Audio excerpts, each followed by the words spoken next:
volves a esclarecer. Y yo hermosa y sin ventura nunca llegué a nacer. Y yo hermosa y sin ventura nunca llegué a nacer. Mis ojos me se hincharon de tanto mirar la mar. Vapóricos van y vienen, letra para mí no hay. Vapóricos van y vienen, letra para mí no hay.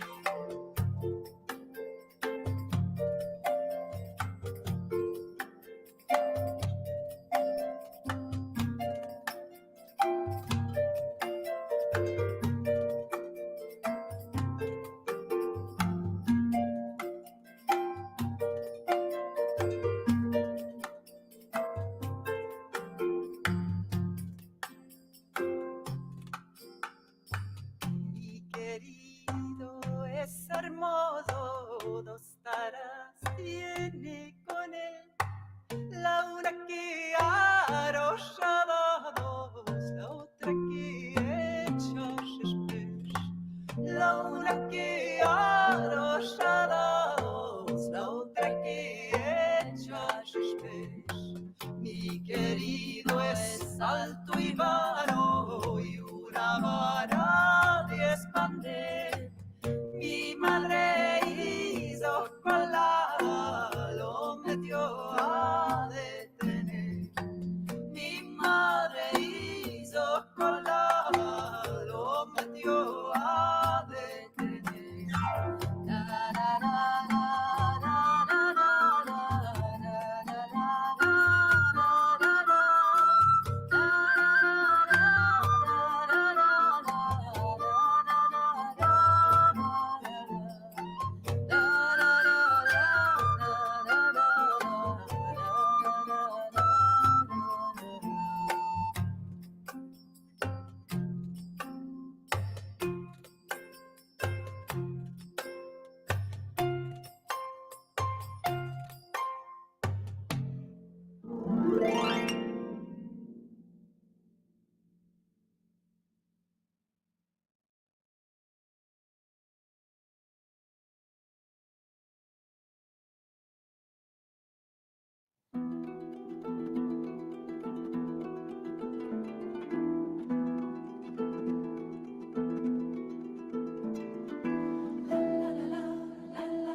שיר למעלות,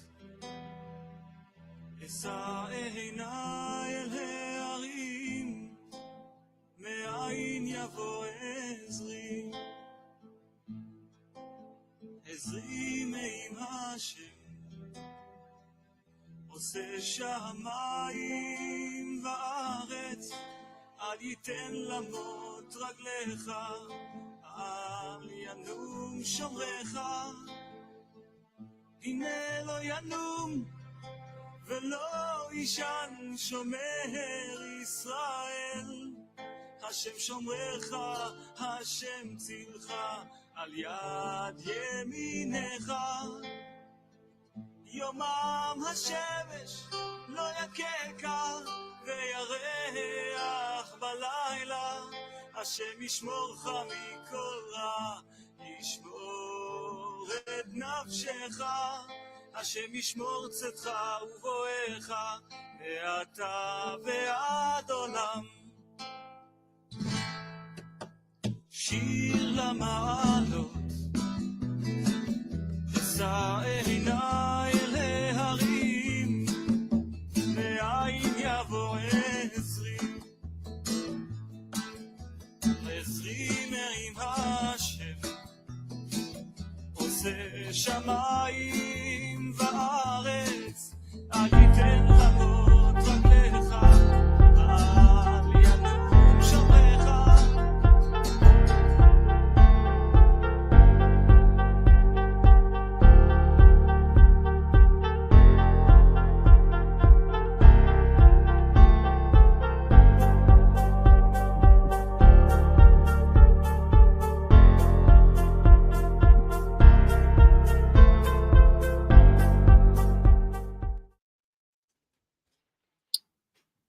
Shabbat Shalom, everybody. Shabbat Shalom, and welcome to this week's World Alliance of Qara'im Torah study.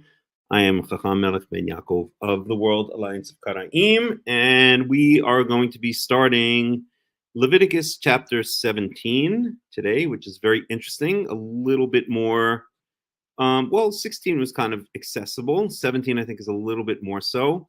I think we've gotten over the hump in Leviticus. We've gone through the most difficult chapters, and now it's kind of smooth sailing down to the end of Leviticus, which has, I forgot how many chapters, 26, 28, 26, if I'm not mistaken. Maybe 28, something like that. And we are now on Leviticus chapter 17. So we will dig into that in just a bit. I want to talk first a little bit about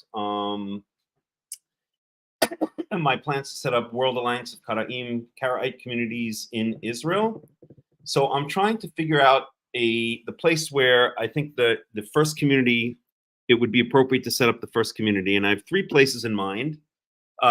Just because I've been to these places for one reason or another. God has led my paths to these various places, and I could really use people's feedback, what they think. I'll also be posting it on the World Alliance of Qara'im on the WhatsApp group to get people's feedback, what they think. And the 3 places that I have in mind, and I'll choose one ultimately to start the Karaite community. The first one would be Tekoa. So Tekoa is a yeshuv, about a half an hour outside of Yerushalayim. Shabbat Shalom, Mauricio, Shabbat Shalom. So I'm just talking about the possible places for the first World Alliance of Qara'im community that we're planning to set up. And so the first possible place would be Tekoa. Tekoa is the birthplace of the prophet Amos. And excuse me for 1 second. And 1 second, please.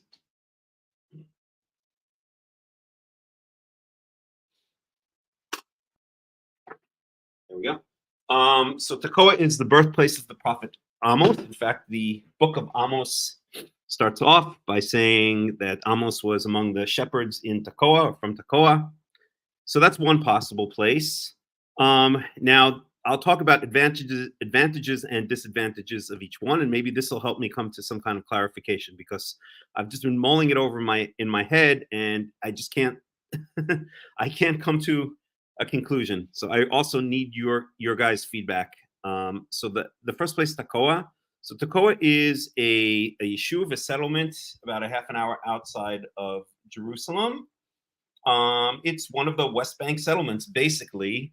And it's the advantages of the place, I guess, are, number one, it's in the West Bank, which I think is very good for, idealistic reasons. We could become actual settlers, although one of the other places also kind of qualifies as that, as you'll see in a second.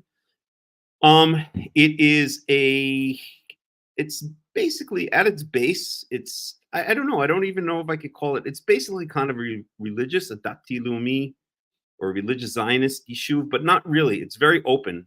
There was a rabbi here, it doesn't matter what his name was, who was like this very liberal, open rabbi. And so Tekoa has attracted a lot of different types of people. It really is a place where it seems that a wide variety of views are accepted. You have religious people here, you have non-religious people here. There's a swimming pool here, which is open on Shabbat for the non-religious people, and everyone seems to coexist very nicely. There's also another Karaite here who I spoke to, and he said that although he was shunned and ostracized a little bit from the community when they found out he was a Karaite, that ultimately they kind of got over it. So it could be a good place. Another good place, or another advantage of it, is that it's very suburban. It almost feels like a suburb of Yerushalayim. People live in houses here. They don't live in apartments. I don't think there's a single apartment in the entire yeshuv.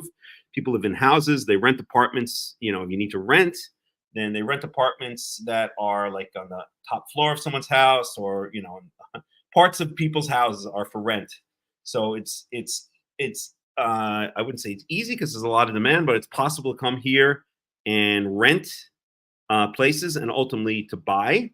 Although, as far as I understand, in order to buy a house here, you have to pass the approval process. There's some yeshuvim, some settlements or many of the smaller settlements, they have an approval process where you have to be approved to permanently live in the yeshuv. And I don't know ultimately how that would, I don't know if ultimately the committee that decides such things would would approve people who they knew were Karaites. That I don't know yet. I get the impression that they would, but I'm not 100% sure.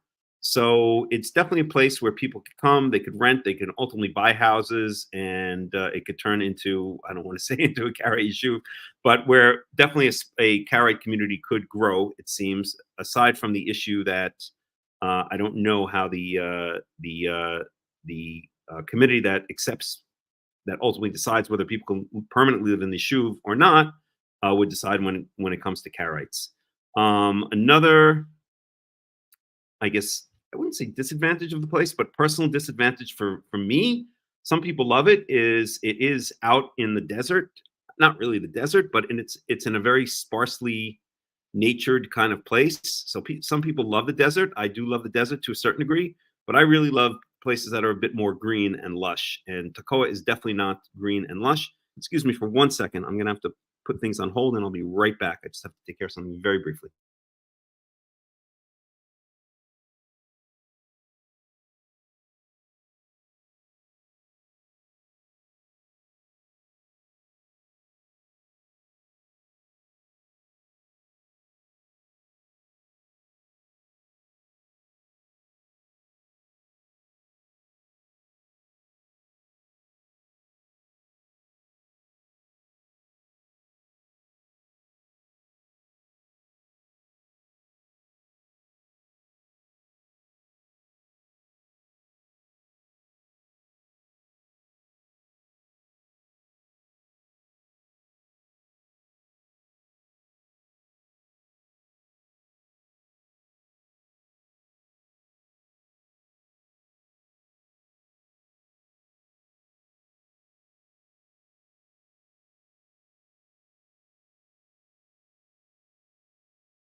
Sorry about that. I'm back. There was someone at the door that I had to deal with. So that's the first place is Tekoa. When I'm looking for these places, I'm trying to find a place that I think is good, is livable, where people can come. They can, if they're single, they can come and they can rent places. If they're married, and have children, they can come and they can buy a house that's not too ridiculously expensive. They have access to schools because immediately we won't have Karaite schools set up or anything like that. That might happen over time, but a place where people can live a good, decent life. I'm trying to avoid the big cities like Tel Aviv, Jerusalem. Jerusalem has become a monstrosity. It's become completely out of control. It's just crowded. People are just nervous and agitated and impatient. I don't know what's become with Jerusalem. When I first came here in the 90s, Jerusalem was such a nice, small, livable city, and now it's gotten somewhat out of control, unfortunately. At any rate, and I just don't think it's a good, healthy lifestyle to live on the land of Israel in a building, in an apartment building. I think that one of the absolute tenets of Karaism should be that we live on the land, that we have everyone have a house, everyone have access to the land, everyone have their own garden, maybe their own land where they can grow things, even grow things to sell, like a small farm or something like that. I think that's absolutely essential. So that's choice number one, is Tekoa. So the advantages are that it seems to be a rather open kind of, accepting yishuv of all different types of points of view. It is close to Jerusalem. It's about a half an hour from Jerusalem by car. It's it's a place where people can rent and ultimately buy houses and raise children. And yeah, that's it. And it's the opportunity to be an actual mitnachel, an actual settler, which is, I think, very important to settle the land of Israel, to take part in that, that political process, or that, that idealistic process of settling the land. The disadvantages are, it's still not 100% clear to me how well Karaites would be accepted. And you still have to go through an approval process, I think, to purchase permanently a house in the Sishuv. It's a little bit, for me personally, it's a little bit too deserty for me. It's not like lush green area, although of course in the wintertime when the rain, Shabbat Shalom, Marianana Mikdana, of course when the rains come, then everything greens up a bit.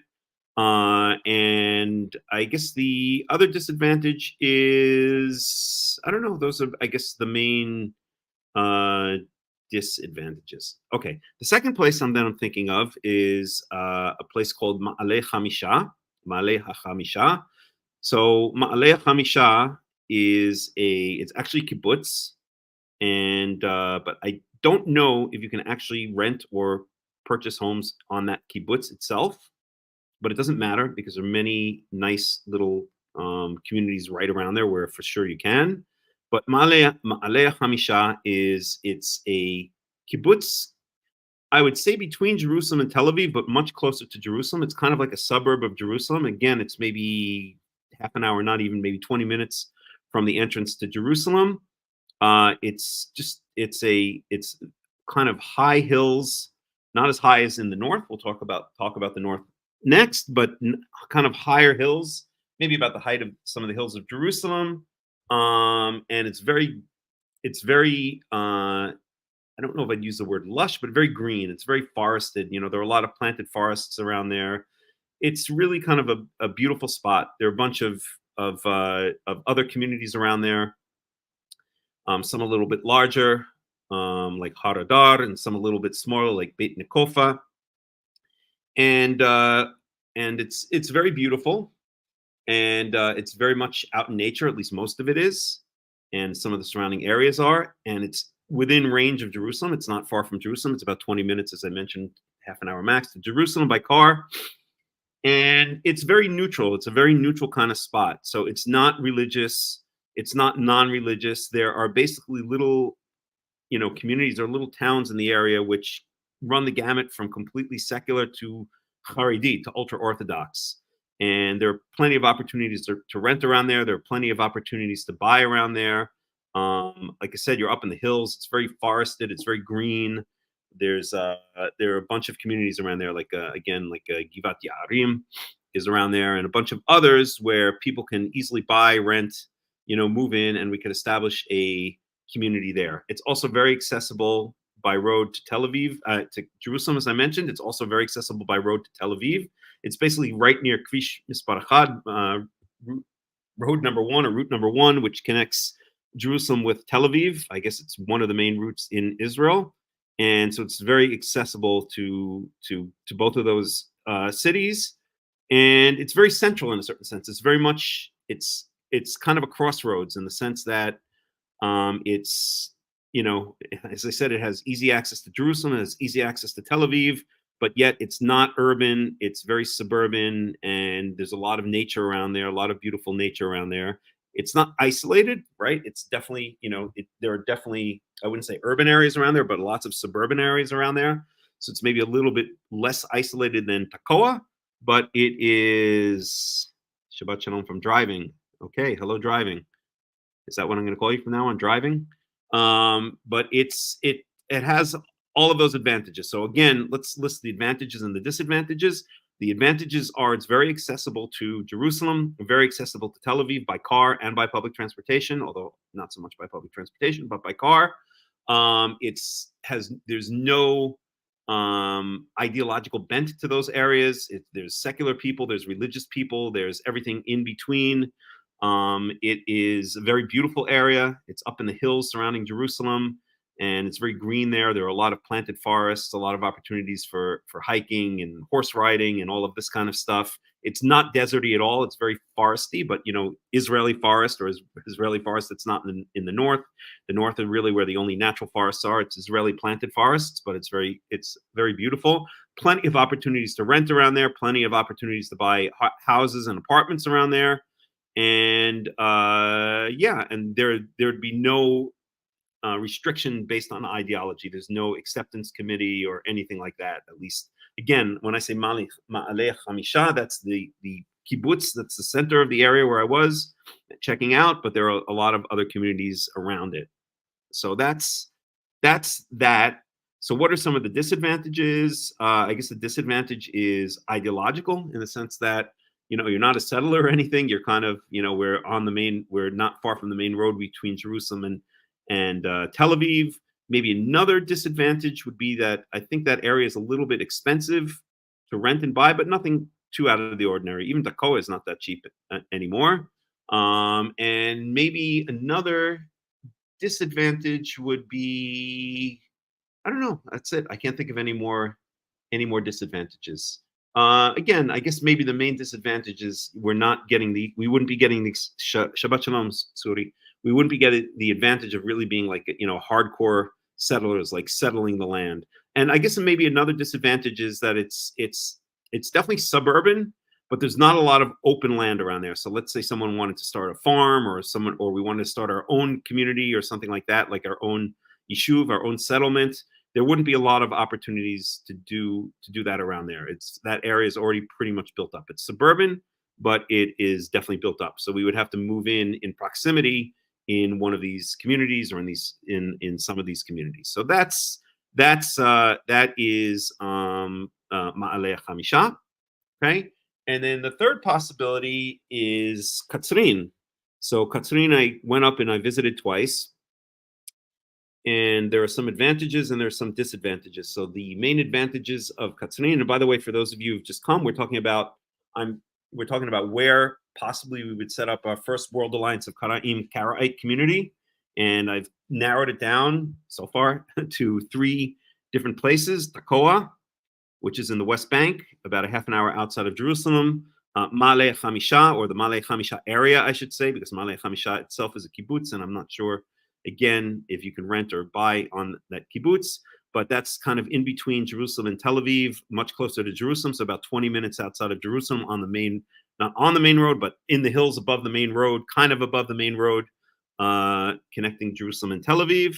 And then the third place I'm going to talk about is Katzrin. So Katzrin is all the way in the Golan Heights.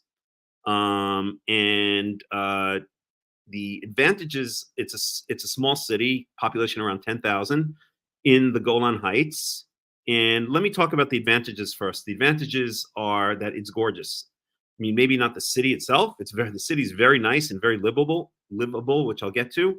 But it's in an area that is absolutely gorgeous. The Golan Heights has always been my favorite part of Israel in terms of its natural beauty. There are plenty of rivers around there. There are streams. There's waterfalls. There's Mount Hermon. There's all of this stuff. It's just gorgeous. From Katzrin, you get a beautiful view of the Kinneret, of Lake Kinneret, of the Sea of Galilee. And although it is a bit isolated because it's in the Golan Heights, it's actually by car very accessible to a number of other cities. So it's about 45 minutes away from Tzfat. It's about 45 minutes away from Tiberias. It's about 20 minutes away from the Sea of Galilee, from the eastern shore of the Sea of Galilee. It's about an hour and 15 minutes away from Haifa, about an hour and 15 minutes away from Nahariya, about 2 hours away from Tel Aviv, all of this by car, and so on and so forth. So, and about 2.5 hours away from Jerusalem. So it's also a small city. So there's no idea of acceptance. You don't need to pass any kind of acceptance committee to live there. There are plenty of opportunities to rent and buy. It's rather inexpensive. You can rent a house for about $1,000 a month, which is, unheard of in many places in Israel, certainly not in Jerusalem. You can't even rent a small apartment for $1,000 a month anymore. But you can rent a house for about between, let's say, $1,000, $1,100, $1,200 a month. There's a lot of open area around there, so there are plenty of opportunities if anyone wants to, break out and do farming or, something connected to nature. If we ever wanted to set up a settlement of our own, there's plenty of land around there, and apparently the government is dying to give away some of the land and set up settlements, so we could set up our own Karaite settlement in the vicinity of Katzrin. And it's just gorgeous. It's beautiful. It's absolutely beautiful up there. The Golan Heights is hands down, in my opinion anyway. I mean, all of Israel's beautiful, but for my personal tastes, it's the most beautiful place in Israel. There's just a lot of nature out there, a lot of water and streams and hills and mountains, and it's just gorgeous. So especially in the wintertime when everything greens up. So those are the advantages. And so, it's easy to come there. It's easy to rent. It's easy to buy houses. There's a variety of choices of schools for children if they want, if you want your children to have a secular education, if you want them to have a kind of more religious education, rabbinical religious education, of course, then there are all of those opportunities there. It is a city. It's a small city, but it's a city. It's all the services of a city, all the government services, all of the things that you would find in a city.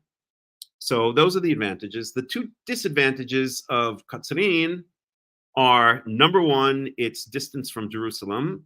So it's about, as I mentioned, 2.5 hours from Jerusalem, although it is close to other cities. As I mentioned, it's within an hour, more or less, of Haifa, Nahariya, Tzfat, Tiberias. But it is about 2.5 hours from Jerusalem.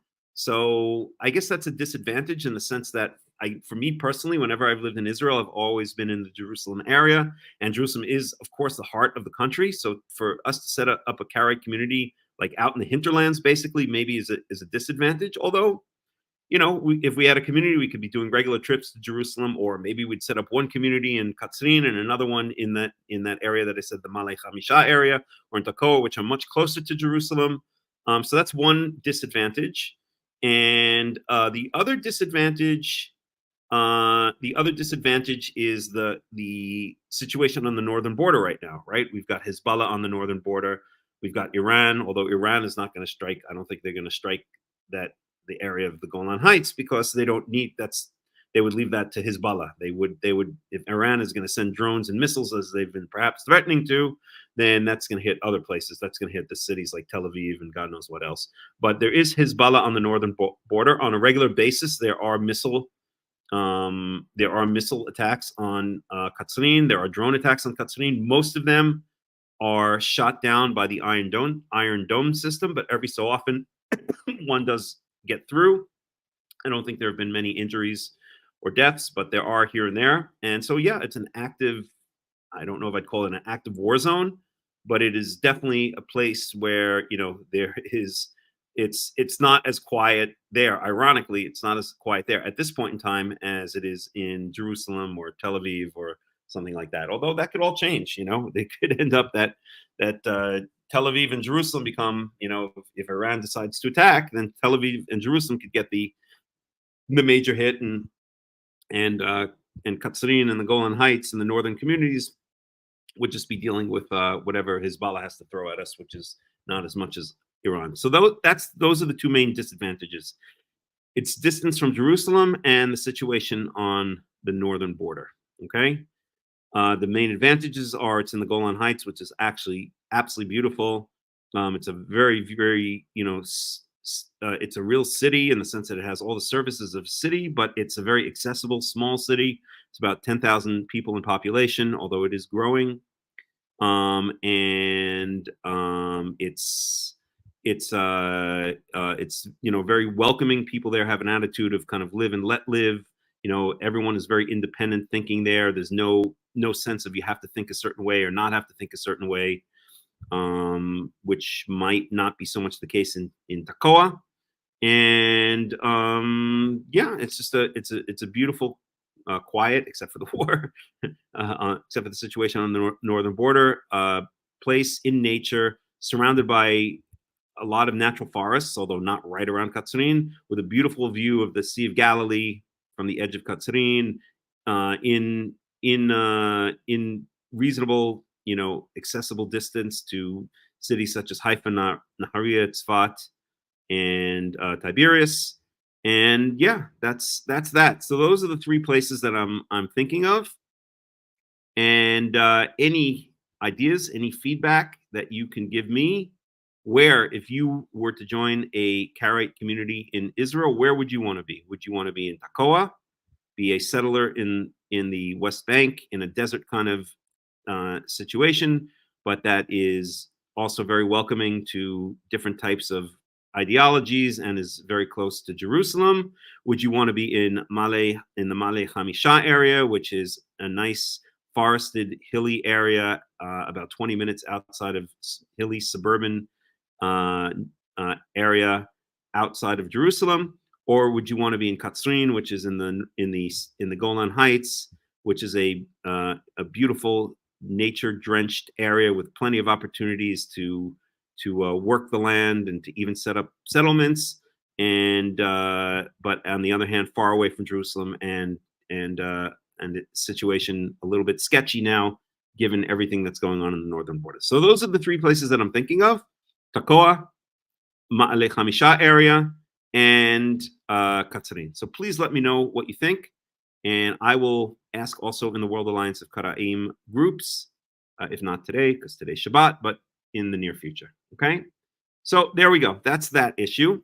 And once I do decide on a place and I get settled in that place, which has been a bit more of a challenge for me than I thought it would be, mostly because I'm not sure where God wants me to be, where I'm not sure where Yahweh wants me to be. I'm trying to think not just for myself, but for the community, where would be a good place to set up, our first World Alliance of Karaite community. But once that decision is made, and it'll have to be made sooner or later, even if it's not the perfect decision, it'll have to be made, because I can't continue living in a kind of, up in the air kind of existence, then I will let everyone know. And I will say, listen, this is it. This is where we're going to start our first World Alliance of Karaite community. Build it, and they shall come. Hopefully, if we just say, here it is, then slowly but surely people will start flocking to it, and people will start over time living in it. We don't have to start with any, specific building or anything like that. We can pray in people's houses. We can have communal activities in parks and in people's houses, and slowly over time, then hopefully this community can and will grow. So that's that. Any feedback you have is very, very, very, very, very much appreciated and even needed. So please let me know what you're thinking. Okay. All right. So all of that being said, let us now move on to Leviticus chapter 17. Let me put on one song just to take a little break, because I've been talking, and I'm going to grab some water, and then we will get down to business with Leviticus chapter 17. Let's see what kind of nice music we can find here.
Okay, let's cut the music and let's get down to the book of Leviticus. So we're starting Leviticus chapter 17. Last week we finished off chapter 16, which, if you remember, had to do with the laws of Yom Kippurim, of Yom Kippur, on the 10th day of the 7th month.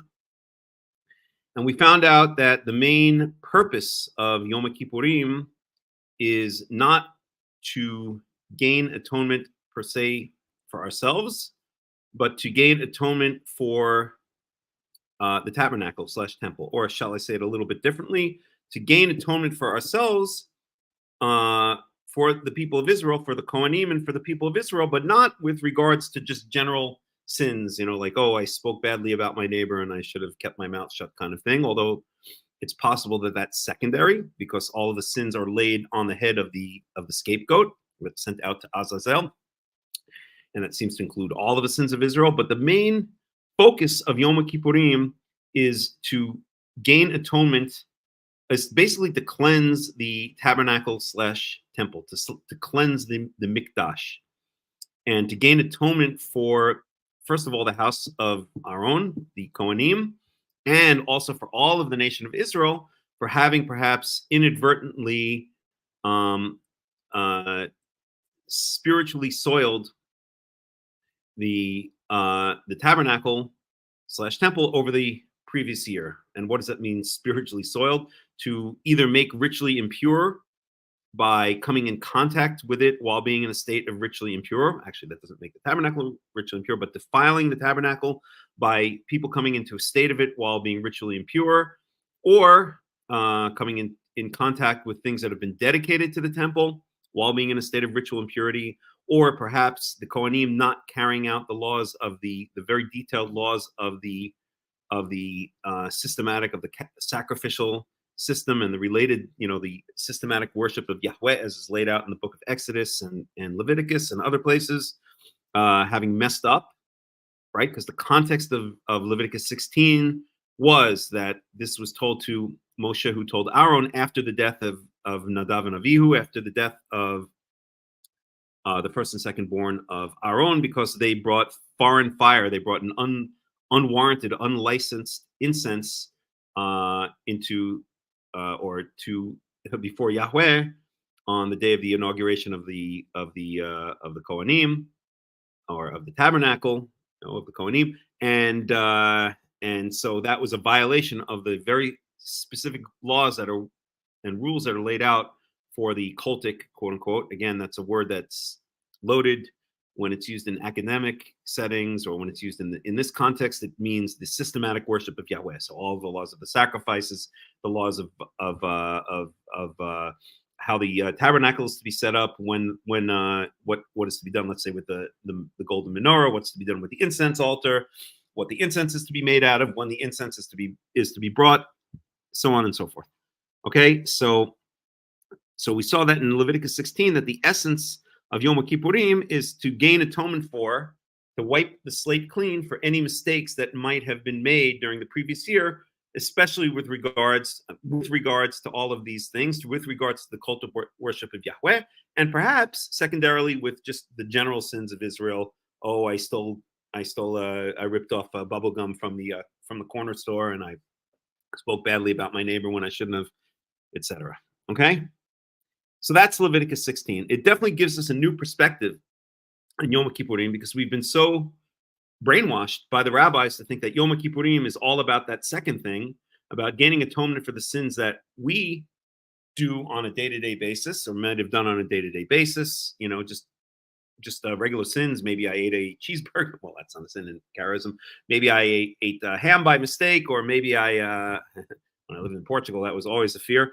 And maybe I spoke badly about my neighbor, or I didn't pay back someone that I owed them money to, and they forgot and I didn't say anything, or all of these kinds of regular sins, shall we say, right? So that's what we've been told that Yom Kippurim is all about, and that's because the rabbis, again, in my opinion, deliberately destroyed, or deliberately led to the destruction and fought for the destruction of the temple, because they did not want the temple. They cry these huge crocodile tears over the destruction of the temple, but the bottom line is I think they wanted the temple destroyed because it was preventing them from gaining power over the nation. And they are just an evil, sick cult. And now I mean it in the more colloquial term. They're an evil, sick cult that deliberately wanted to take over the nation, change the Torah, and lead Israel on a path that has caused over 2,000 years of death and destruction for our nation. And thank God now more and more people are starting to wake up and come back to the true Torah, come back to what we call Karaism, or maybe I might add a name to the movement, or even change the name of the movement, since Karaism is such a loaded name, but we'll call it the Choser B'Tanach, or the Chosrei B'Tanach, those who want to return to the Tanakh. Anywho, let's go on to Leviticus chapter 17, and in order to do that, I'm going to share the screen.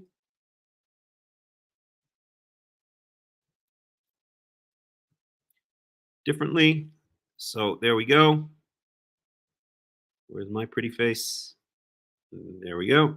And we're going to start in Leviticus chapter 17, verse 1. And let's see what we got.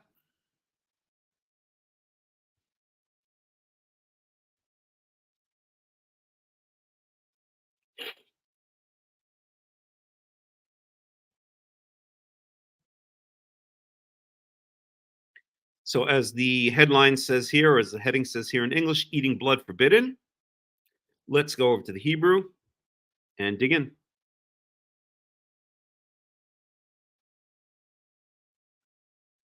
Okay.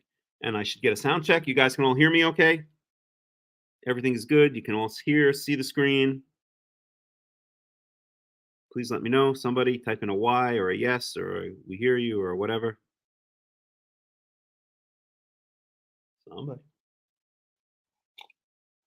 All right, I'm going to assume you guys can hear me. Let's hope.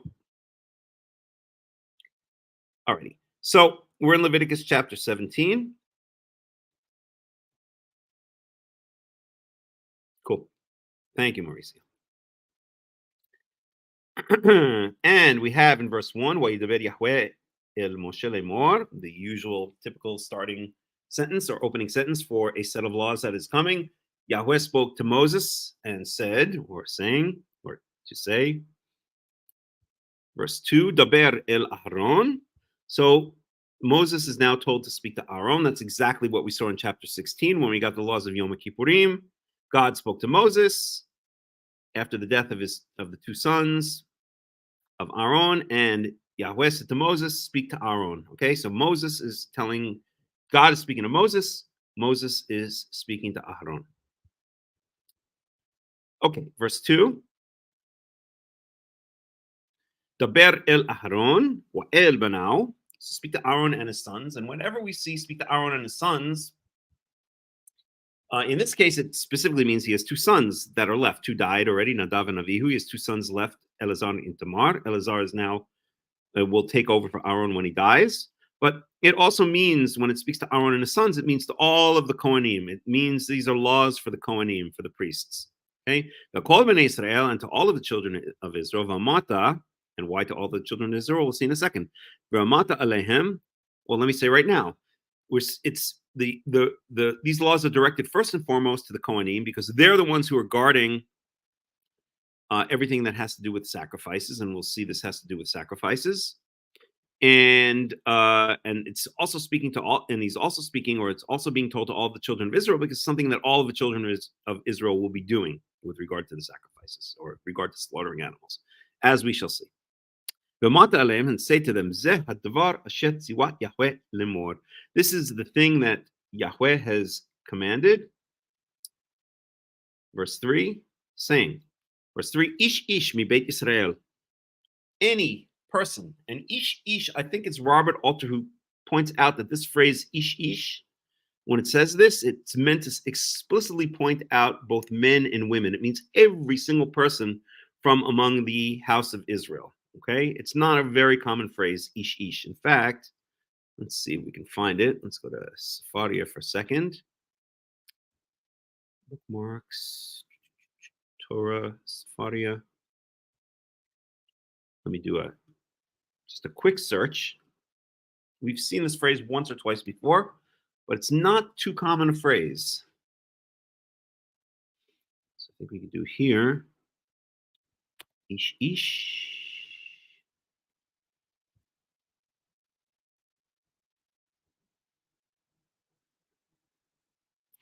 So we don't really, Hatama meduyeket. That's what we want. Okay.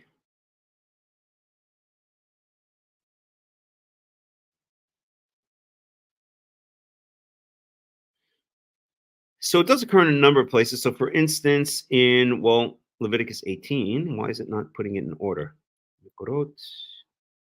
Bamidbar, I'm looking for one particular that we saw. Bamidbar, Vikra.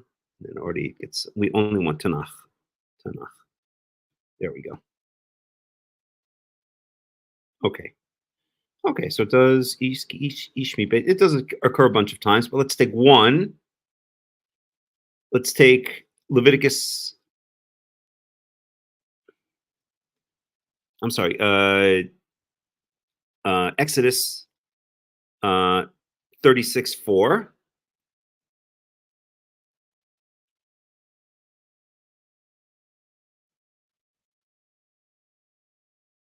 And here it says, all of the wise men, so all of the not the wise men in this case, but the skilled artisans who did all of the work regarding the holy area, regarding the tabernacle, ish mimelachto asher hema osim. Each individual, according to the work, or from the work that from the artisanship that he had, that they had done. Okay. So again, it's pointing out, in this case, it's not speaking about all of the children of Israel. It's talking about the artisans that were involved in the creation of the tabernacle and its vessels and its garments. Well, it's vessels, that would include garments, I suppose. And it's pointing out every single, really, maybe a good translation would be every single person, because again, as we say, every single Torah study, repetition means emphasis. So ish is repetition. Literally, it means man, man. Okay, but it's emphasizing by or through its repetition, it's really implying emphasis. So maybe a good translation would be every single person, okay, or every single man. But in this case, it includes the women as well. Okay, ish, every single person, mi Beit Israel, from the house of Israel, asher yishchat shor or kesev, who slaughters a shor or a kesev. So what is a shor or a kesev? Let's bring up our animal terms.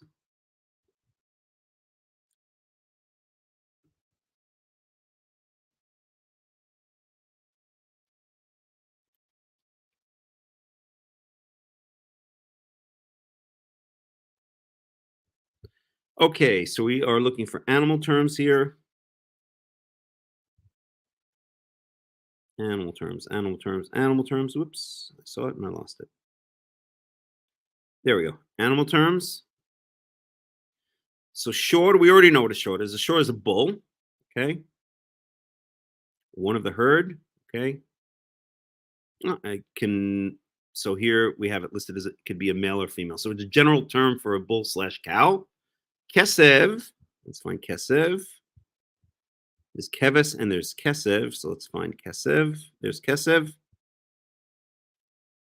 So kesev, according to this, is a lamb, a male or female lamb. Okay.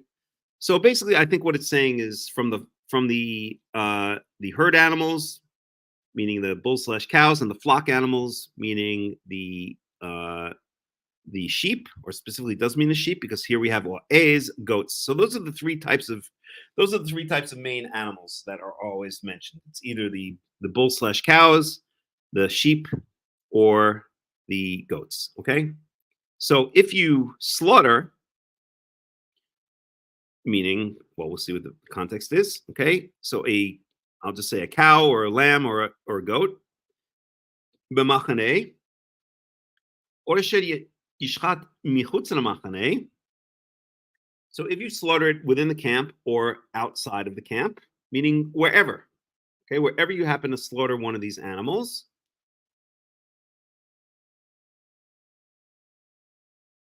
let me break this verse down into two verselets. ואל פתח אוהל מועד לא הביאו להקריב קורבן ליהוה לפני משכן יהוה, and you do not bring it to the entrance of the tent of meeting. We know that the entrance of the tent of meeting is an idiom, or not a euphemism, but an idiom for the tabernacle courtyard, the place where animals are brought when they are to be sacrificed. So if you slaughter it and you're not bringing it as a sacrifice, it's basically what these laws are going to be about. Okay. Lo evio. So if you do not bring it, or if you've not brought it or if you do not plan to bring it, tenses in Hebrew could be very fluid depending on context. So I'll translate that as, if you have not intended or do not intend to bring it to the tabernacle courtyard, lakriv korban Yahweh, as to offer an offering to Yahweh, lifnei mishkan Yahweh, before the tabernacle of Yahweh.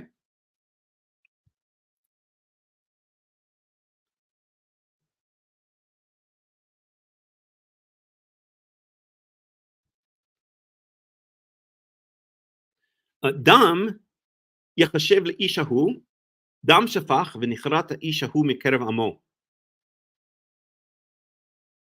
And 1 second here. So dam yachashev le'ish hahu. This literally means blood shall be reckoned to this person. Dam shafach, he spilled blood. V'nichrat ha'ish hahu mikerev amo, and this person shall be cut off from the midst of his people. Okay, so what is this saying? Okay,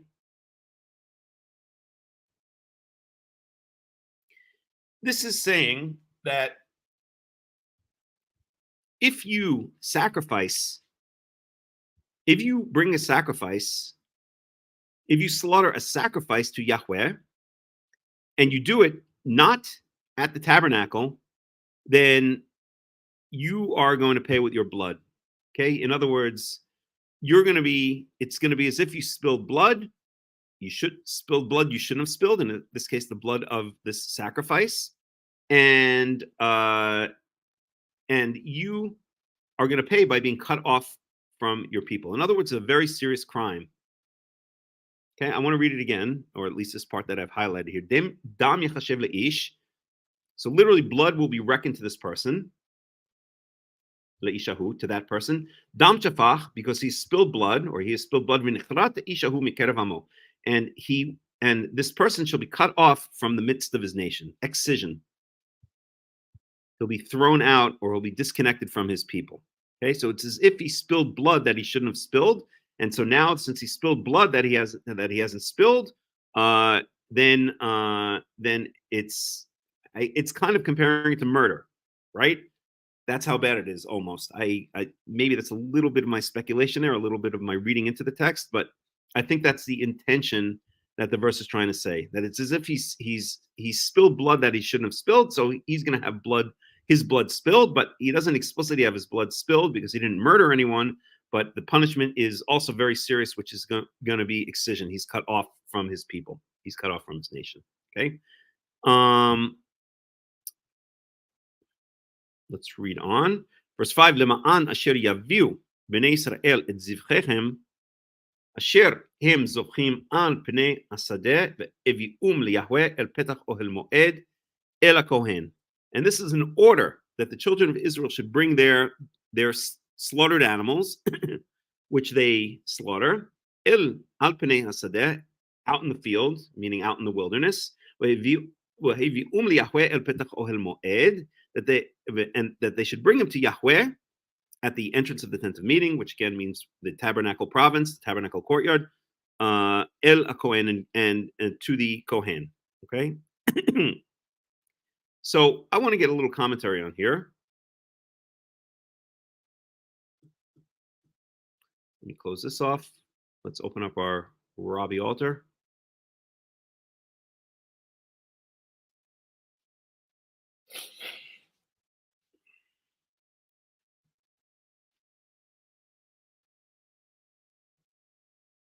And we have to go to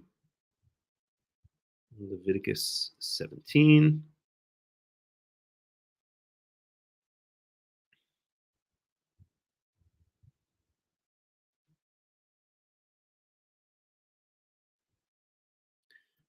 Okay, 975. Just give me a second here so I can bring up both the translation and the commentary side by side.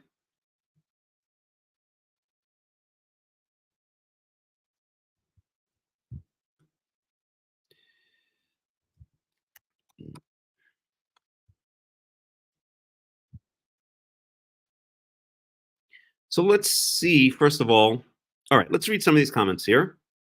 So speak to Aaron and his son and to all the Israelites. In contrast to the preceding chapters, God here enjoins Moses to address not merely Aaron and the priestly caste, but the whole Israelite people, right? So that's what we mentioned. And why? Because this applies to all of the Israelites. These laws that we're learning now.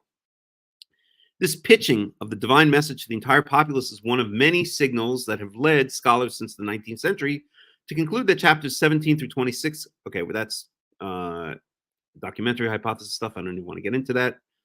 Okay, I'll read it anyway because it's important to know. To conclude that chapters 17 through 26 constitute a distinctive unit conventionally designated the Holiness Code because of its concerns with the idea that the entire people should make itself holy, processing certain distinctive theological features and certain distinctive elements of vocabulary. Okay. Verse 3, every man in the house of Israel, ish ish, remember we spoke about ish ish, the repetition. Beit Yisrael is reiterated in this chapter and does not appear at all in chapters 1 through 16. It is a stylistic device for insisting on the comprehensiveness of the obligation for all Israelites, which the Holiness Code is concerned, right? So we mentioned that ish ish, repetition means emphasis, and it's specifically calling out every single person. It's like saying in English, every single person who does such and such, okay? Who slaughters. There's been debate since late antiquity about about whether the verb refers to general slaughter for the purpose of eating or slaughter for the purpose of sacrifice. There are grounds to conclude that in the early biblical period, there was no such thing as secular slaughter. For slaughter was regularly associated with offering some part of the animal as a sacrifice. That appears to be the assumption of this law. Slaughtering outside the camp entails the danger of sacrifice to the feral or vegetal deities of the open field, and so the animal must be brought to the sanctuary. This ban on secular slaughter, potentially permitted by Deuteronomy, logically implies, as Milgram argues at length, that local sanctuaries are envisioned by the law where people living in the immediate region could bring the animals as offerings before consuming a large part of them. So this is very important, what Robert Alters is saying here. So it's not clear, is this talking about, because it doesn't use the typical language of slaughtering for a sacrifice. Okay? Let me just see one thing.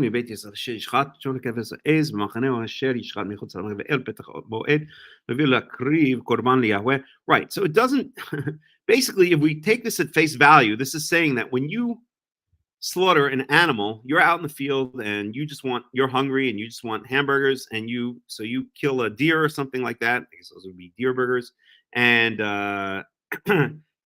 then if we take these verses at face value, it's saying that you cannot just eat meat like that. You have to bring every animal that you kill for meat to the temple, to the tabernacle, as a sacrifice. However, as Robert Alter points out, this is later contradicted, and I'll use that word purposely here. This is later contradicted in the book of Deuteronomy, which allows for such a thing. Okay.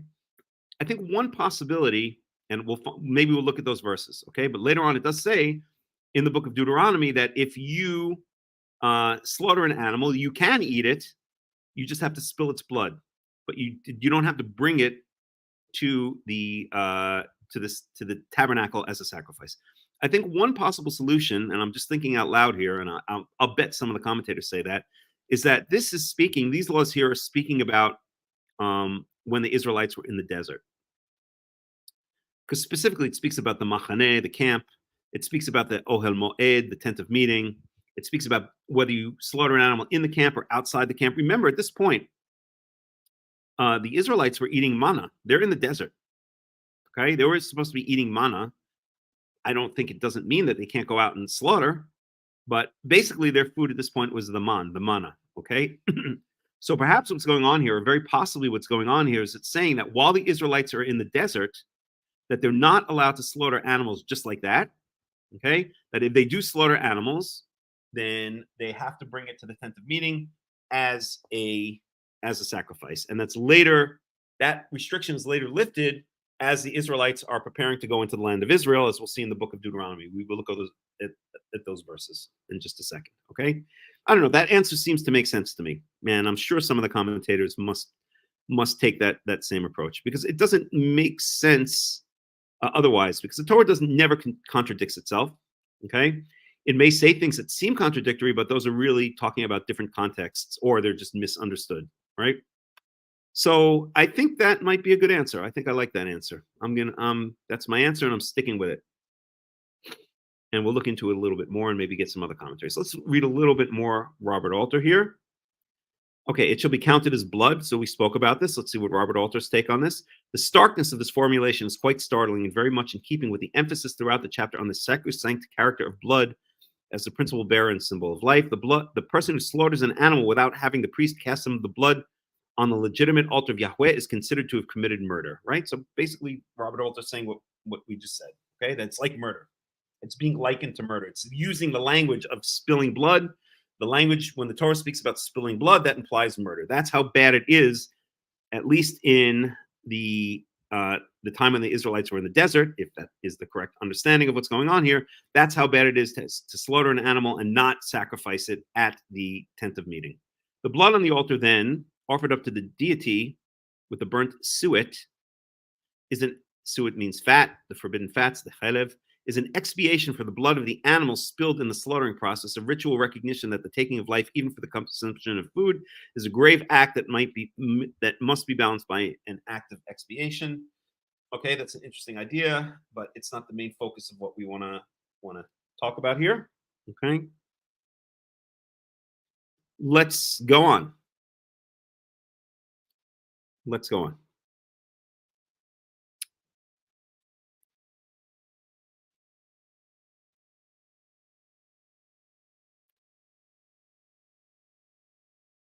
Okay, so the second half of verse 5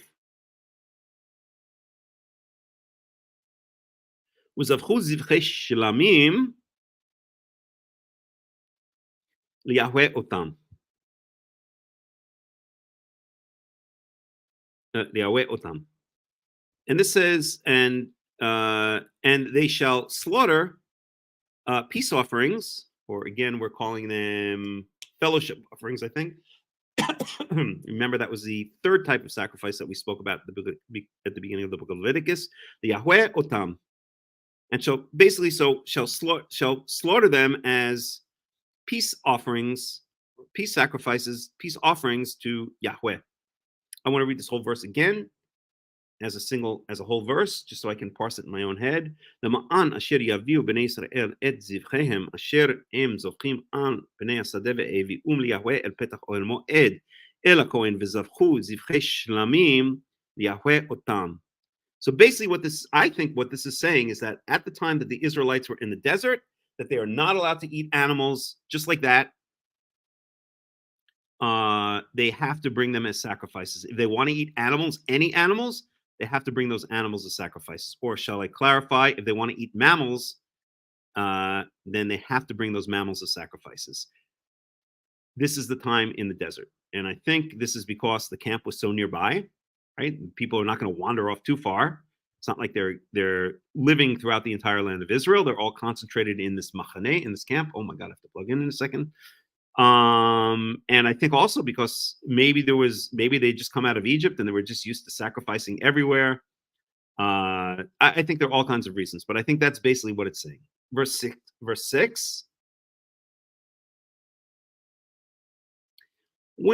וזרק הכהן את הדם על מזבח יהוה פתח אוהל מועד, and the Kohen shall sprinkle the blood upon the altar. That's the altar of sacrifice, the altar of Yahweh.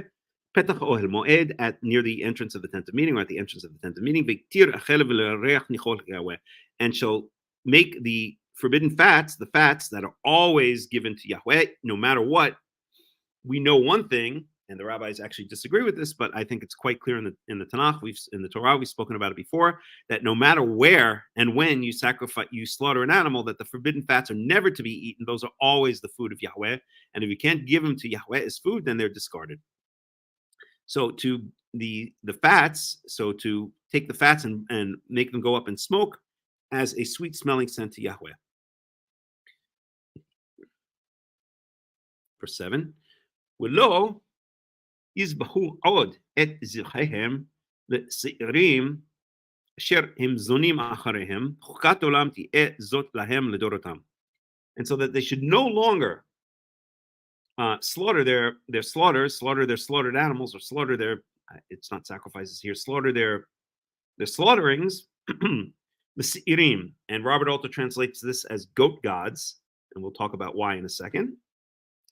Asherim zonim acharem, which they, how do they usually translate this in English? Stray after.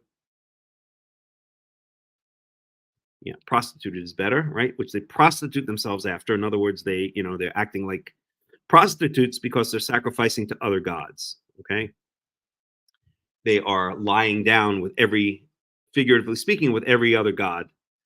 This is a common imagery in the Tanakh, that when the Israelites, they worship to other gods, it's like they're prostitutes because they're straying from their husband, who is Yahweh, and they're going to these other false gods, just as a promiscuous woman or as an outright prostitute might be. So, em zonim acharehem, chukat olam ti'eh zot, this shall be an eternal statute, lehem ledorotam, throughout, this shall be an eternal statute to them throughout their generations. So this is a bit confusing because it says that this is an eternal statute, that no matter when you slaughter an animal, that you have to bring it as a sacrifice. But later on, we see that that's not the case in Deuteronomy, and we'll look at those verses in just a bit. Let's get a little Robert Alter on that one.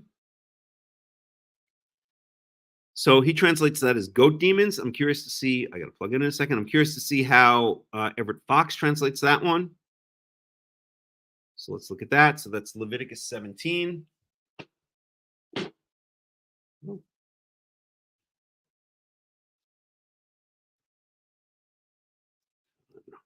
50.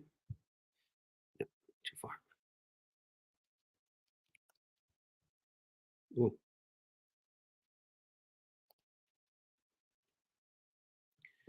Okay, pretty close. Leviticus 17.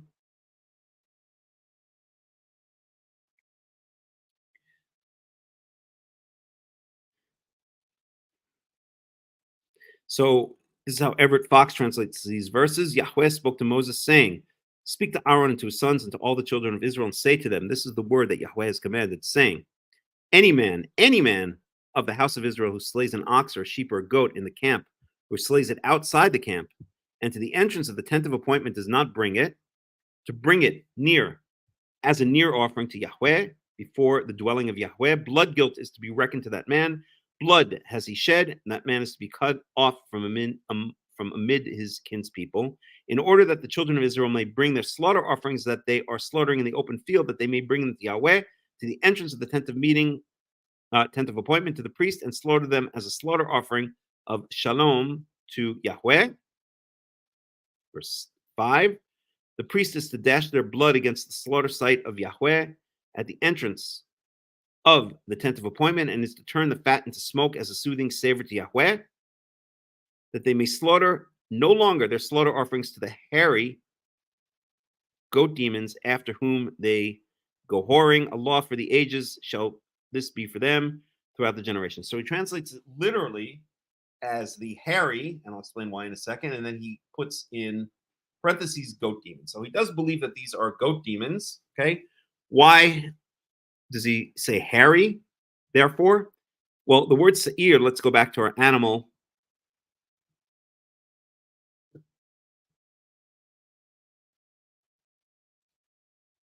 terms.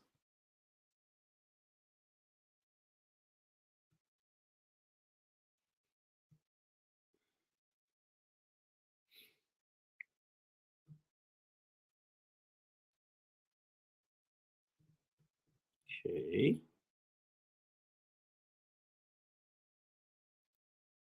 Oh shoot!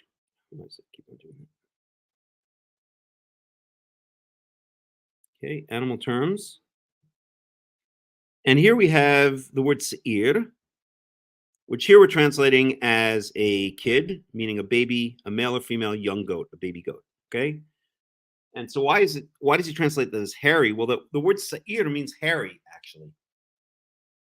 And I don't guess the reason that a young goat is translated as sa'ir is because, well, young goat.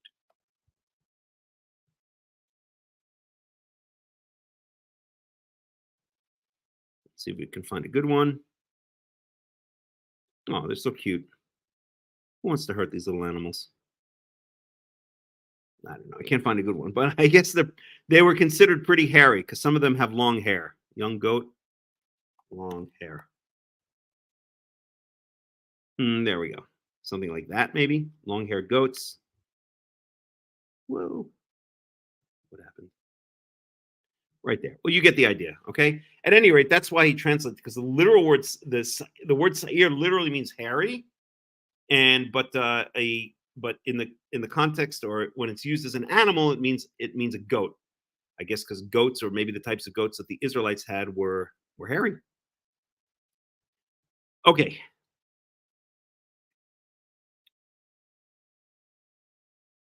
All right, let's read what Robert Alter says about these goat demons. This clause provides persuasive evidence that the slaughter mentioned in verse 3 is not solely for eating, but involves a cultic act. The goat demons are surely to be associated with Azazel in chapter 16. That's an interesting point. Remember, Azazel is in chapter 16. We saw that goats are chosen. One goat is chosen to be slaughtered to be sacrificed to Yahweh. and the other goat is chosen. A person puts his hand on the head of the goat and then runs with it or chases it out into the wilderness to Azazel on Yom Kippurim, on the 10th day of the 7th month.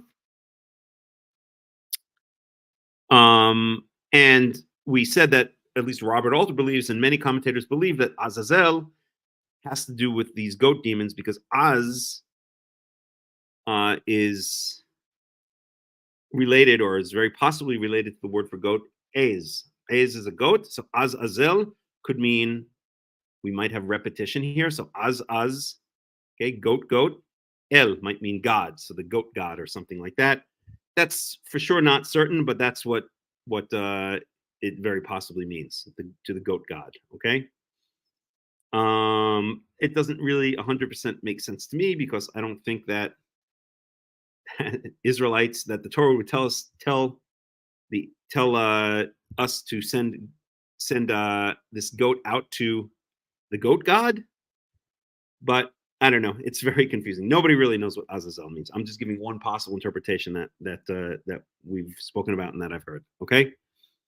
At any rate, so he's relating these goat gods, these Si'rim, these hairy things, or these goat gods, to Azazel, which a lot of secular scholars believe was a goat god that the Israelites sent this goat out to in chapter 16, the scapegoat. Okay? A lot more to say about that, but let's move on. And then Robert Alter does make an interesting point here. He says that this clause provides persuasive evidence that the slaughter mentioned in verse 3 is not solely for eating, but involves a cultic act. So what does he mean by that? So verse 7 says, "V'lo yizbechu od et zivchehem l'seirim."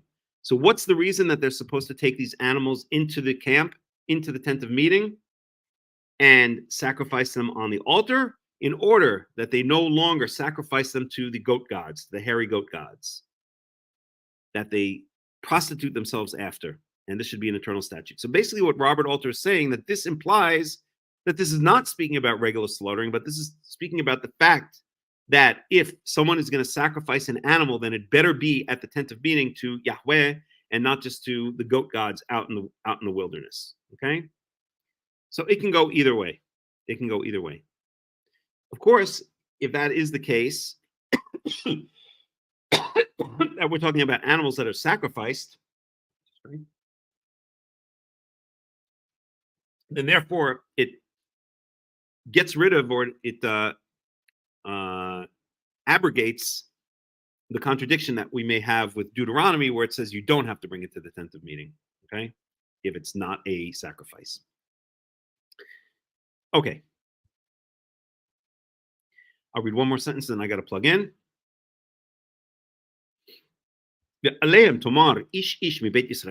also say to them, to the children of Israel, Ish ish mi Beit Israel, every single person from the house of Israel, mina ger asher yagur b'tocham, and from among the gerim that live among them. So we see that when Beit Israel is mentioned, that it does not include the gerim. Oops. At least not here. Okay, the house of Israel means the native-born Israelites, the patrilineal descendants of Jacob, and then we have also the gerim, those who join the nation of Israel and live among them. And that's the real definition of a ger. It's someone who comes and lives among Israel and wants to be part of the covenant. So that's why I always say, if anyone really wants to be a ger, the only way to really do it is to move to the land of Israel. There's no other way to truly be a ger. Asher ya'aleh olah o zevach, or zavach. So who wishes to bring a fully burnt offering or some other slaughtered sacrifice, ve'el petach ohel moed lo yavi'enu lasot oto liYahweh v'nichrat ha'ish hahu me'amav, and does not bring it to the entrance of the tent of meeting, meaning to the tabernacle courtyard, to the altar of sacrifice, lo yavi'enu lasot oto liYahweh, and does not bring it and prepare it as a sacrifice to Yahweh, v'nichrat ha'ish hahu me'amav, that person shall be cut off from his people, should be excised from his people. Okay, so I think the purpose of these two verses here is, one, to reiterate, And here again, it's speaking specifically about sacrifices. Okay, because the context here is a fully burnt offering or another type of sacrifice. It does say slaughter, but it really means another type of sacrifice because that's contextually what it means here.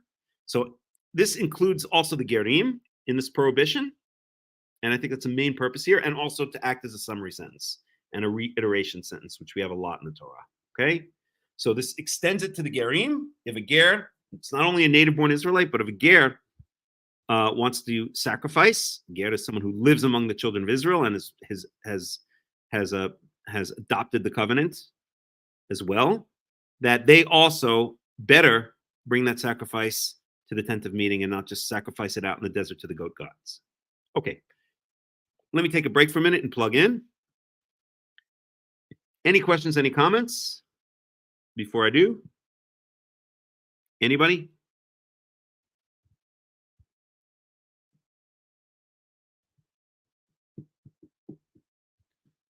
Okay, so let me take a break for a second. There's no reason for me to, I'm not going to put on any music or anything like that. I just have to get the plug and plug in. So just give me a second here. Move this stuff out of the way. I won't even turn off the sound. You guys can experience the thrill of plugging in a computer.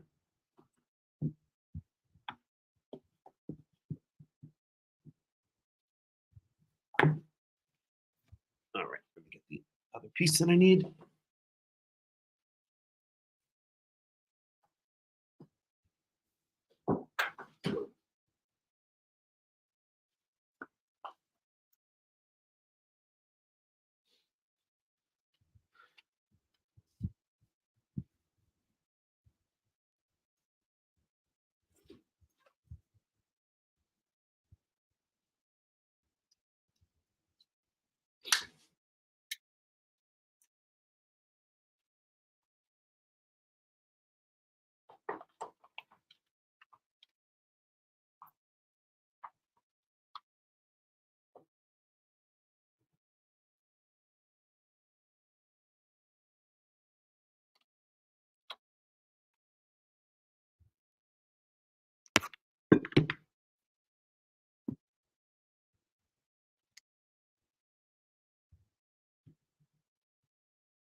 Okay, we're plugged in. Let's get this out of the way.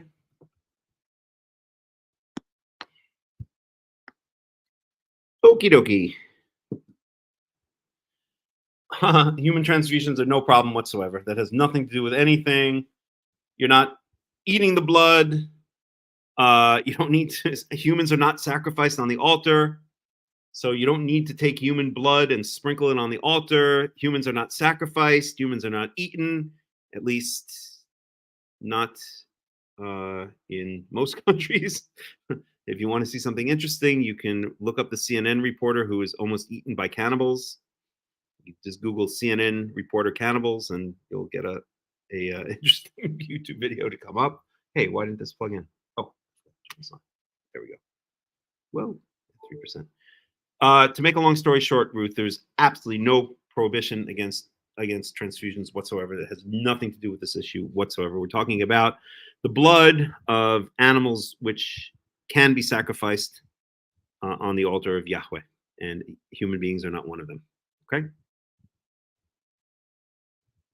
Okay, so, well, thank you, Johan. I have a feeling Johan has an agenda here. Let's find out what it is. Okay. Okay. So that takes us through the end of verse 8. And now let's move on. Oh, we wanted to look at those verses in Deuteronomy very briefly, didn't we? So let me find them.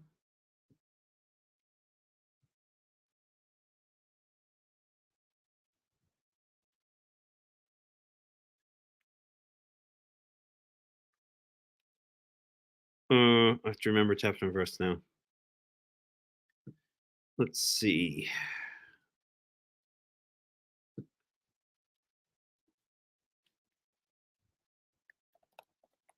Let me. Oh God, I have to remember where it is. I'm not gonna be able to do it. What word can I look up? All right, maybe we'll just move ahead, and when we get to Deuteronomy, we can talk about that. We can compare and contrast.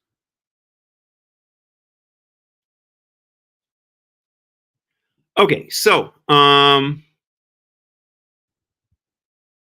we are now in Leviticus chapter 17, verse 10. Here we have our ish again.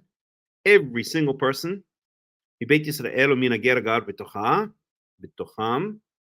So every native-born Israelite and the ger that dwells, that lives among them. Asher yochal kol dam. ונתתי פניי בנפש האוכלת את הדם, הכרעתי אותה מקרב עמה. So any person among the native born and the ger that eats any blood, I shall literally place my face against that person. I'll be strongly against that person, or the person האוכלת את הדם, the person who eats the blood, והכרעתי אותה מקרב עמה. And I will cut him, it's actually her because the word nefesh is feminine, but I will cut that person off from the midst of his people. Okay, so we're not allowed to eat blood. Let's go on, and then I'll make a couple points about this. Ki nefesh habasar badam, because the life force of the body is in the blood. Badam hi.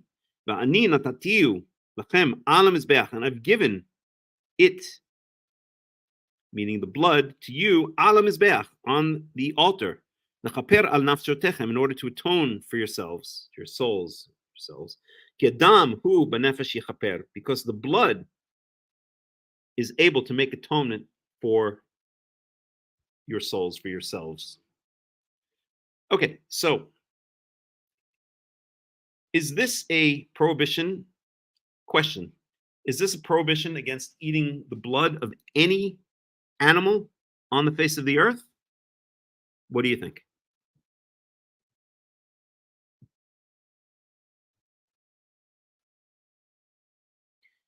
I don't know, Johan.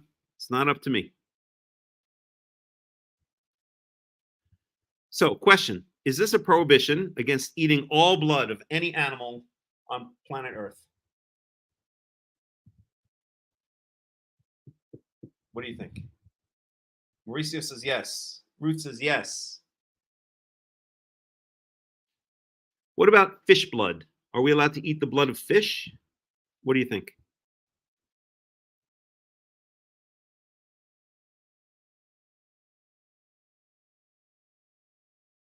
What do you guys think? Are we allowed to eat the blood of fish? No. No blood, sir. Okay. I'm going to shock you guys by saying I think you're not correct. And I'm going to prove it through these verses. And if I can find the other verses, I'll prove it through the other verses that I'm thinking of in my head. I have to remember where they are. Okay. But let's just go over to the English to make this real simple.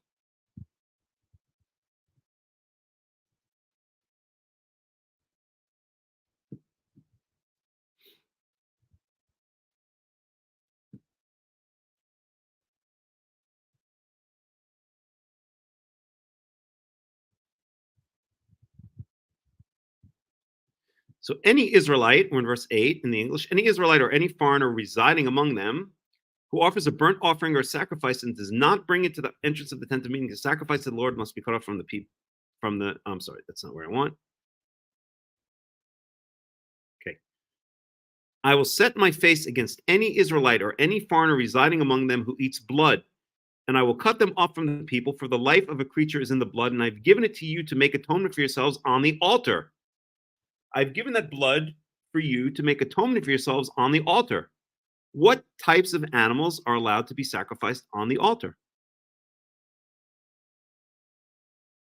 Is a fish allowed to be sacrificed on the altar? I've given you the blood to make atonement for yourselves on the altar. Well, you guys starting to get my point?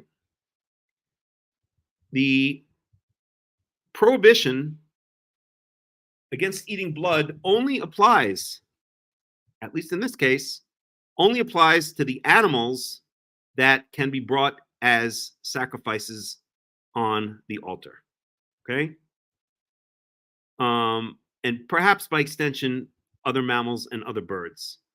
But in my strong opinion, I don't think it applies to the blood of fish, for instance, or let's say the blood of reptiles, or the blood of insects. Some insects have blood. These are too low-level animals for God to care about their blood being consumed. The blood is is in the life force, or the life of a creature is in the blood, okay? But the fact of the matter is there is a hierarchy of life that's very clearly stated in the Torah. We see it already back in Genesis 1. You know, when more and more complicated creatures are made over time. And so the life of a mammal is different from the life of, let's say, an insect. And the life of a bird is different from the life of a fish. There's definitely a hierarchy of life. And it is my strong opinion that really the prohibition against blood applies to, specifically here, it applies to those animals that can be brought on the altar.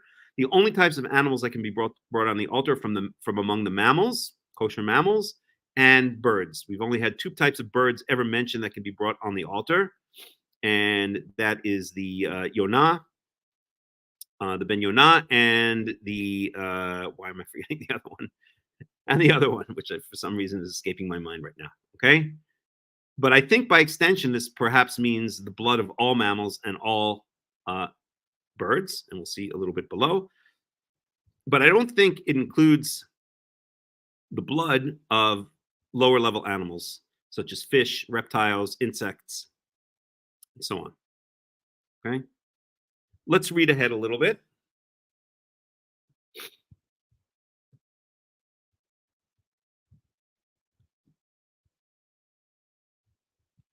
This is verse 11 we're in. We read that already. Therefore I said to the children of Israel, Kol nefesh mikem lo tuchal dam, that nobody from among you, no soul among you, no person among you shall eat blood. And also the ger that dwells among you shall also not eat blood.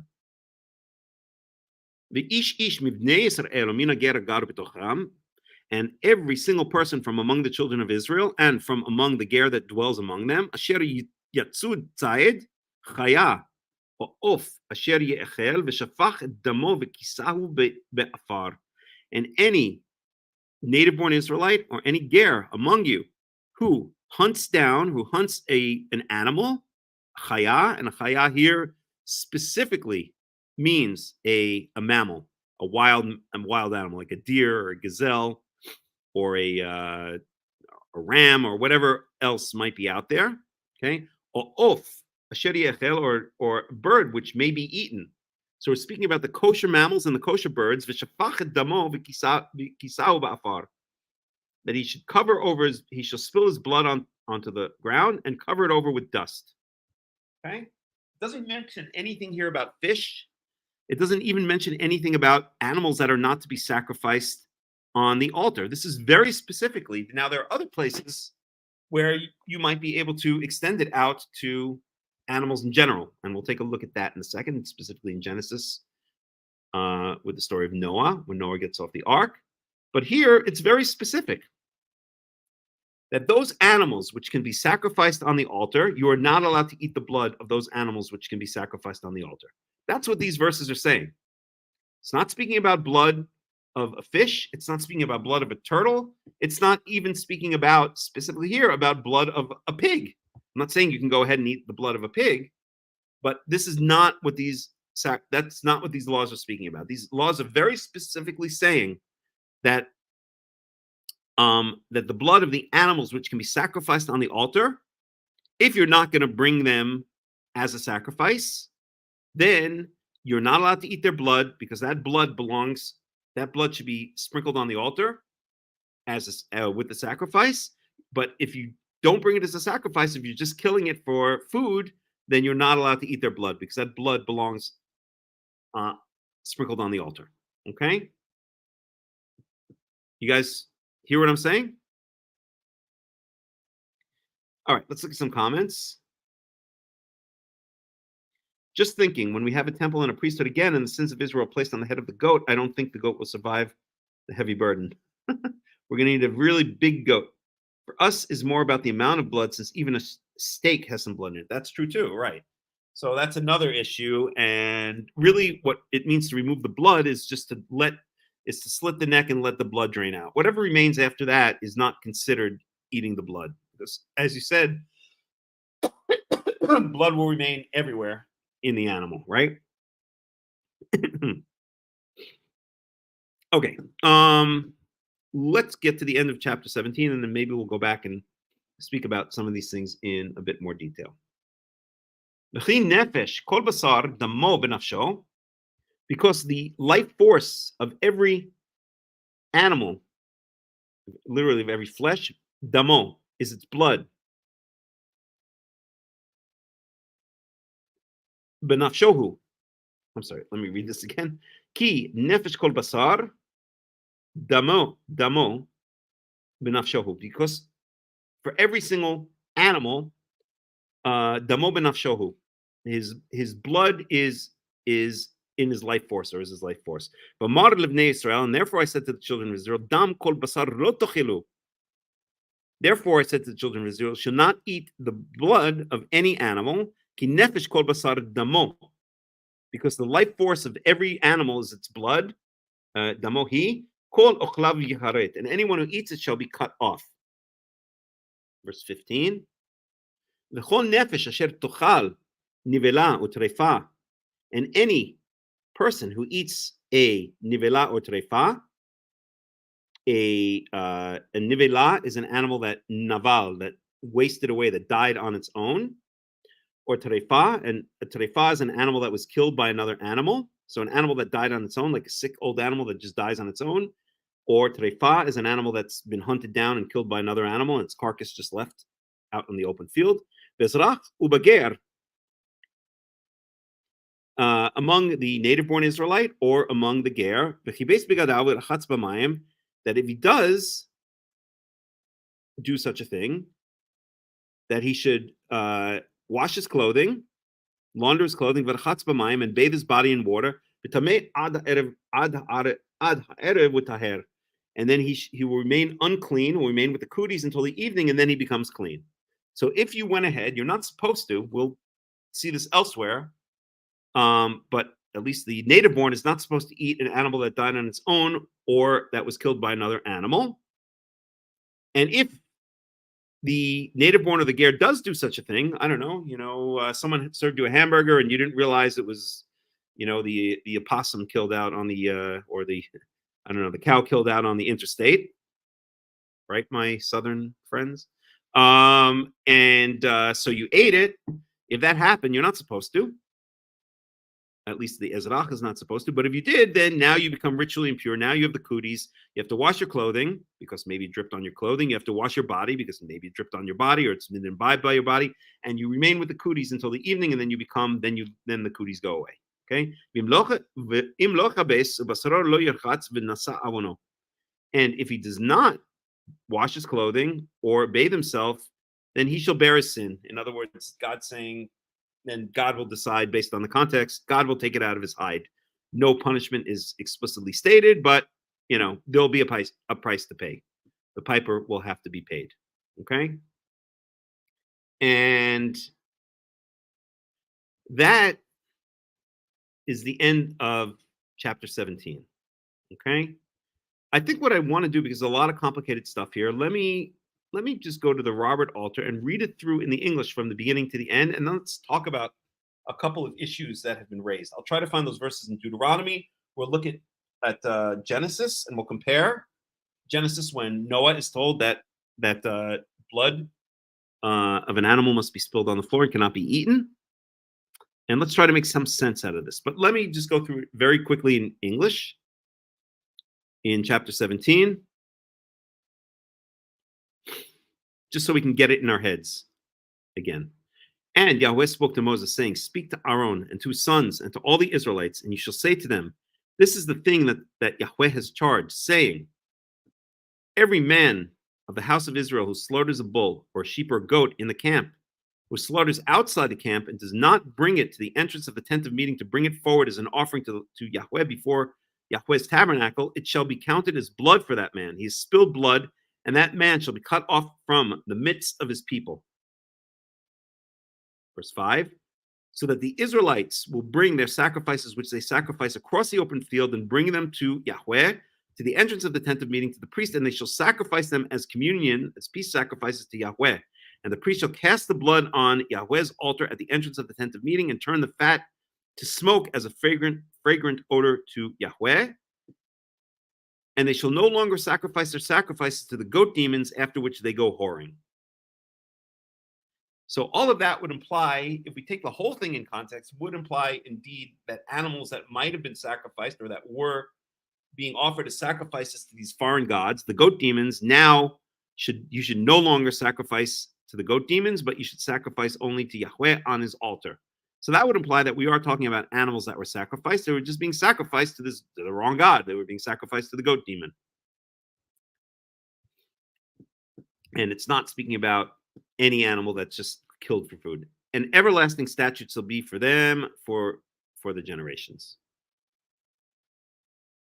Verse 8, and to them you shall say, every man of the house of Israel and of the sojourner who sojourns in their midst, who offers up a burnt offering or a sacrifice and does not bring it to the entrance of the tent of meeting to do it for the Lord, that man shall be cut off from his kin.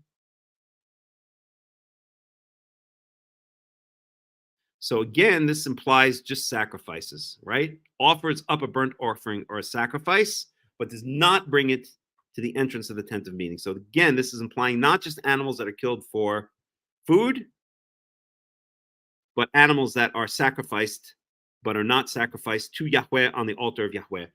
And this brings up one of the main points why it's so important that sacrifices only take place on the altar of Yahweh, and there's only one altar of Yahweh.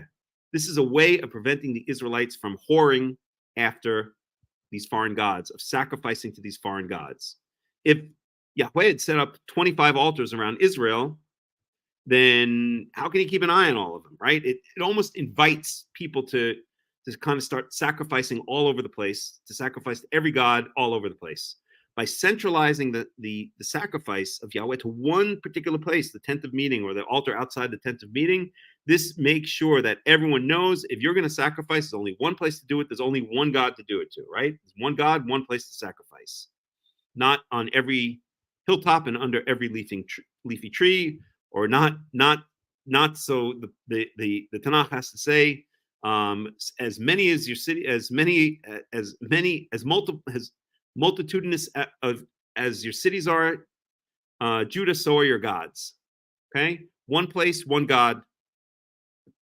It centralizes everything, so kind of God can keep an eye on make sure that no funny business takes place, right? Okay, that man shall be cut off from his kin, and every man of the house of Israel and the sojourner who sojourns in their midst, who consumes any blood, I shall set my face against the living person who consumes blood and cut him off from the midst of his people. For the life of the flesh is in the blood, and as for me, I've given it to you on the altar to ransom your lives, for it is the blood that ransoms in exchange for life. Therefore, I've said to the Israelites, again, therefore I've said to the Israelites, no living person among you shall consume blood, nor shall the sojourner who sojourns in your midst nor shall the sojourner who sojourns in your midst consume blood. And every man of the Israelites and of the sojourner who sojourns in their midst, who hunts down prey, beast or fowl that may be eaten, he shall spill out its blood and cover it with earth. Notice it says just beast, that means mammal. fowl, birds. For the life of all flesh, its blood is in its life. And I say to the Israelites, the blood of all flesh you shall not consume, for the life of all flesh is in its blood. All who consume it shall be cut off. Now, this seems to be a more general statement, right? And any living person who eats an animal that has died or been torn by predators, whether native or sojourner, shall launder his garments and bathe in water and be unclean until the evening and then be clean. And if he does not launder nor bathe his body, he shall bear his punishment. Okay, let's get a little bit more commentary here. We didn't go through all the commentaries here or all the comments here. So verse 10. Oh, we want to do that over here.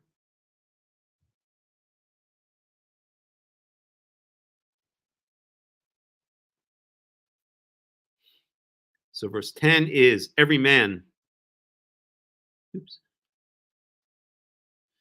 of the house of Israel and of the sojourner who sojourns in their midst, who consumes any blood, I shall set my face against a living person who consumes blood and cut him off from the midst of his people. That's verse 10. So in similar context elsewhere, the polyvalent, that means the word that has multiple meanings, Hebrew nefesh, is rendered in this translation simply as person, but here it is important to add the notion it implies of life, because the use of the term puns on nefesh in the sense of life as it appears in the next verse. It's a very good point, but I don't want to dwell on it.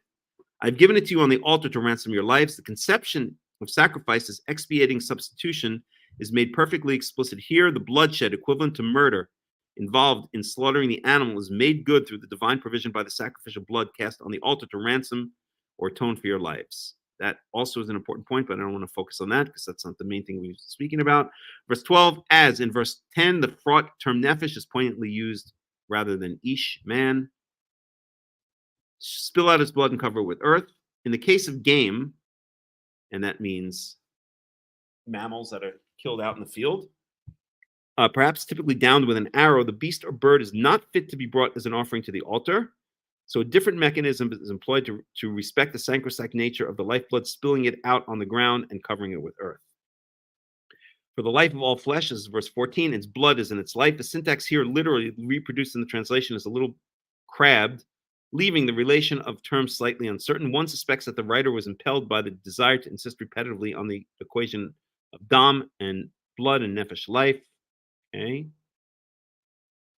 And verse 15, any living person who eats, and this is a nivela or a trefa, an animal that died on its own, or one that was killed by another animal, that was hunted down by another animal. The clear implication of this verse, in contrast to other biblical legislation on the topic, is that it is not forbidden to eat an animal that has died of natural causes or has been killed by a beast or of prey. The animal carcass does convey ritual impurity, so laundering of the garments and bathing are required of the person who eats its flesh. The permissiveness concerning this category of meat may be dictated by the consideration that an animal found dead would not be fit for sacrifice. So unlike animals slaughtered in the open country would not lead a person into the danger of sacrificing to the feral deities. Okay. Well, I don't exactly agree with Robert Alter on that one. I think that it's not saying that, because there's another place in the Torah where it says that the Israelites shall not eat a nivela and a trefa. I think it says in the case of nivela, it can be given to the ger or sold to the ger, or given to the ger and then sold to a foreigner. But I think what this means is, well, we're not supposed to eat it, but if you did eat it, then this is what happens. Okay, just like you're not supposed to, we saw in Leviticus chapter, was it 15 maybe? I think 15. You're not supposed to have relations with a woman who is in her menstrual period. It's actually a very serious sin, but if you do, then what are the implications for getting the cooties, for becoming ritually impure? You become ritually impure if you do. We saw that in Leviticus chapter 15, if I'm not mistaken. Okay, before we go on, any questions, any comments?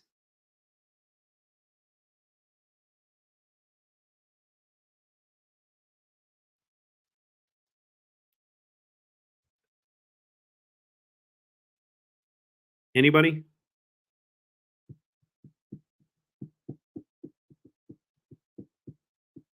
All right, let's take a look at a couple of things. First thing I want to look at is Genesis. So the big question we have here is, what blood is forbidden? Is it only, we have a couple of possibilities. Is it only the blood of animals that can be sacrificed on the altar, meaning kosher mammals and kosher birds? Is it all mammals and all birds for whom the blood, or of which the blood is forbidden to eat? Is it all mammals, all birds, and all other creatures, fish, reptiles, even insects, crustaceans, anything that is blood? That is a good question. We can use a little bit of common sense, right? If the life force is in the blood, then it doesn't make sense that you can like take a monkey and eat its blood, even though a monkey cannot be sacrificed on the altar. It doesn't make sense that you can take a pig and eat its blood, even though a pig cannot be sacrificed on the altar of Yahweh. So I would say that just using some common sense, it implies that by extension, right, the focus here is on blood that can be spilled on the altar, or that can be the blood of animals that can be sacrificed on the altar of Yahweh. But there are some more general statements there, or some ambiguous statements, some that may be specific to animals that can be sacrificed, or just more general statements. I think at the very least we can extend it to include all of the mammals and all of the birds, because those are the highest, aside from humans. After humans, the next highest level of life is mammals. And after that, it's the birds. And I don't care what anyone says that, bees are as smart as whales or something like that. Anyone just using a little bit of common sense realizes that there is a hierarchy of life leading up to the pinnacle of creation, which is the human being. And that certainly mammals are closer to human beings than are birds, and birds are closer to human beings than are fish or reptiles. Okay. So I think, just logically speaking, at least in my mind, we can extend the prohibition to all mammals and all birds. Okay. What about fish? Well, I don't know. I'm not so sure about that one. I think that it really doesn't apply. I don't think fish have enough of an awareness or self-consciousness like, let's say, a cow does, or even a cat or a dog does, or a bird. I don't think that a fish has enough of is enough of a high-level creature for Yahweh to actually be concerned whether its blood is eaten or not. So I think maybe the cutoff is with fish, because we don't see anything, right? We do see general statements, but whenever those general statements are made more specific, it seems always to be speaking about, in one way or another, the mammals and the birds. Sometimes speaking about mammals and birds that can be brought as sacrifices, meaning kosher mammals and birds. Sometimes it seems to be speaking about the mammals and birds in general. And sometimes there are general statements, but we don't see, when it gets more specific than the general statement, we don't see any indication that it implies anything other than mammals and birds. So that's, I think, my cutoff point. I think this is speaking about my personal opinion. Sir, why can't we marry many women like King David? New fashion. Go for it. You can join. I even set up a Facebook group many years ago called Tanach Polygamy. You can look it up and join it. Okay, so that's my personal opinion. I think that really the prohibition is against all mammals and against all birds, but it's not speaking about lower level animals like reptiles, fish, etc. All right, let's look at Genesis, but it is ambiguous. So one could make a case for many different things. Let's look at Genesis. Is it 6? No. 8.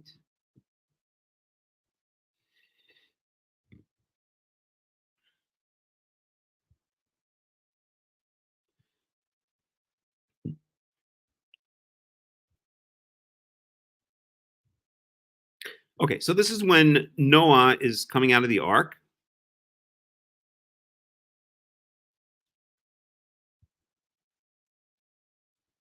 So I'll just read this in English just to get some context. And God said to Noah, "Come out of the ark, you and your wife and your sons and their wives. Bring out every kind of living creature that is with you, the birds, the animals, and all the creatures that move along the ground, so that they can multiply in the earth and be fruitful and increase in number on it." So Noah came out, together with his sons and his wife and his sons' wives, and all the animals and all the creatures that move along the ground, and all the birds, everything that moves on the land came out of the ark, one kind after another. Then Noah built an altar to Yahweh. And taking some of all the clean animals and clean birds, notice that already here in chapter 8 of Genesis, with Noah, is already a conception of clean, which means kosher, animals and kosher birds. So Noah already knew about animals that were considered acceptable for sacrifice and those that were not. And that's ultimately is kind of the definition of what a kosher means. Is it acceptable for sacrifice? So at least in the case of the mammals and the birds. So he sacrificed burnt offerings on it.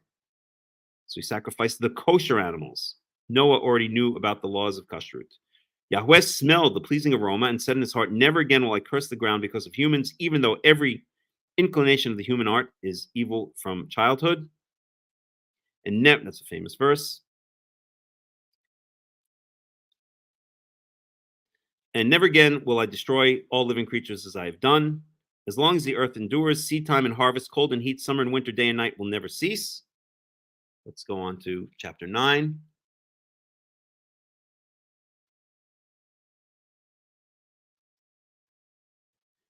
Then God blessed Noah and his sons, saying to them, be fruitful and increase in number and fill the earth.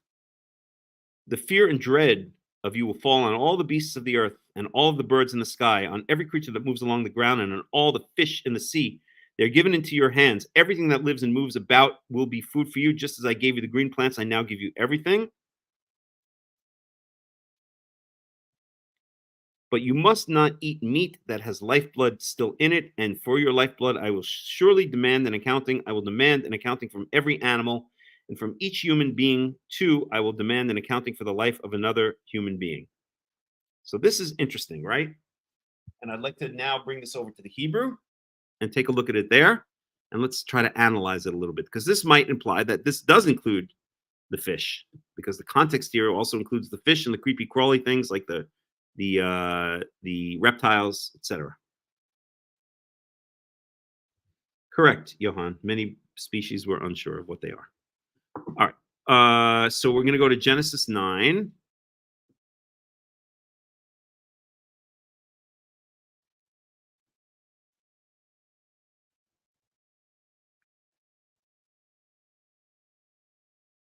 Let me close some of it. Oh, that's Robert Alter. That's Everett Fox. Yeah, no, that all stays open. So Genesis 9, we're going to look at it in the Hebrew. So we can see the exactness of the words, exactly what words the Torah is using.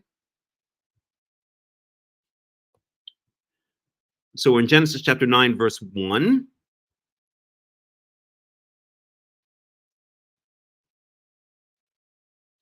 So Uyavarech Elohim et Noah. So this is when Noah is getting off the ark. Wedbanav. So God blessed Noah and his sons. V'yomer lahem, and said to them, Pru revu, be fruitful and multiply. The same blessing that was given to Adam and Eve, to the human beings when they were created in Genesis chapter 1. Umilu, because these people now are repopulating the earth. They're basically the new progenitors of all of humanity. They're like the new Adam and Eve, Noah and his children, okay, or Noah and his wife. Amilu et haaretz, fill the land. Verse 2. Umor achem v'chitchem. So this is something new. We didn't see this in Genesis chapter 1. Morachem v'chitchem yi'eh al kol chayat haaretz, and your fear and dread shall be upon all of the animals of the land, of the earth. So chaya, okay, all the beasts, any living creature. Chaya comes from the underlying root chay, which means any living creature, any creature basically, or any living creature. Val kol of hashamayim. So any animal that is on the land, and any thing that flies in the sky. And by the way, of in this case means any flying thing. So this doesn't only have to mean birds per se. It can mean flying bats, flying squirrels. It can even mean insects that fly in the sky. Although those are usually used with the word shoretz, but I believe it would also include flying insects here. And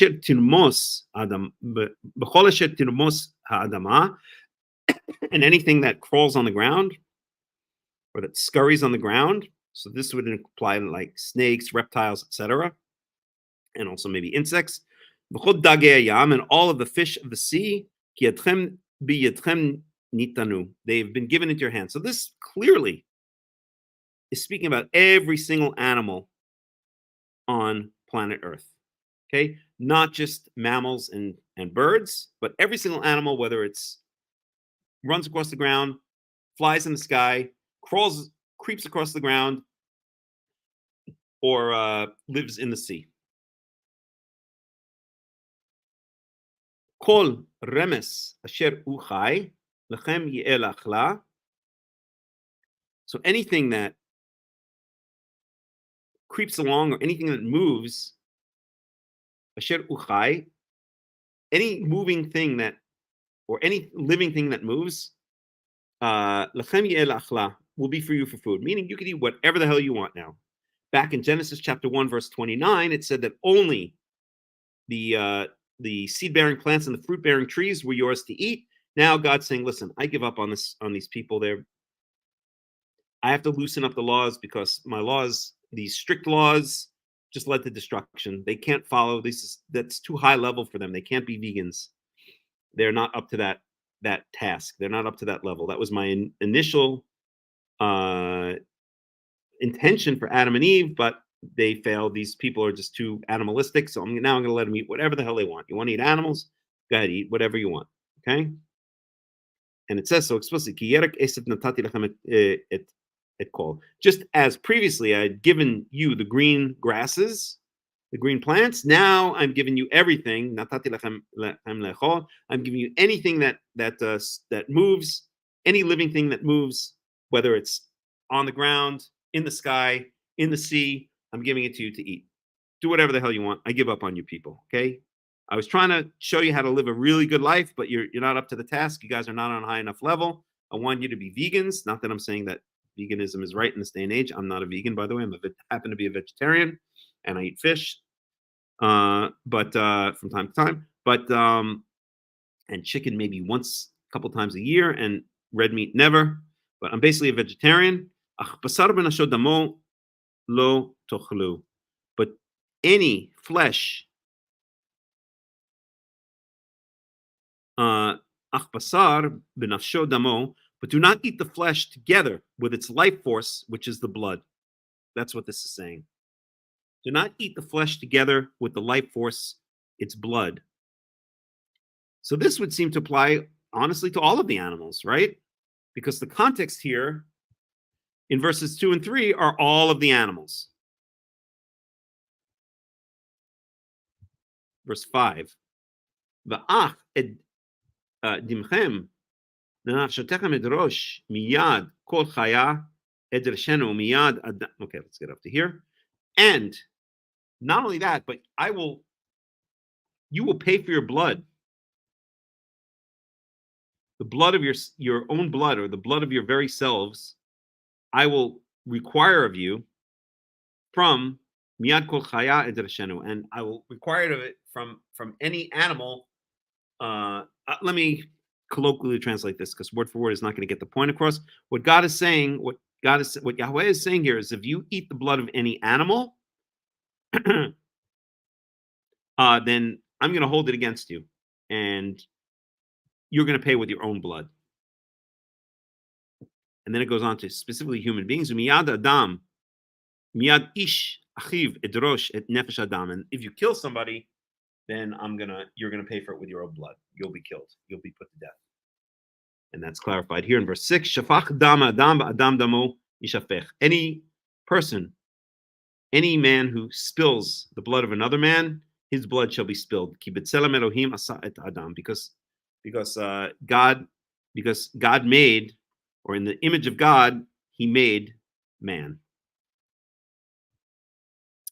Okay, so the point being here that Genesis 9, the context for not eating blood seems to be all of the animals, I have to admit. However, in Leviticus 17,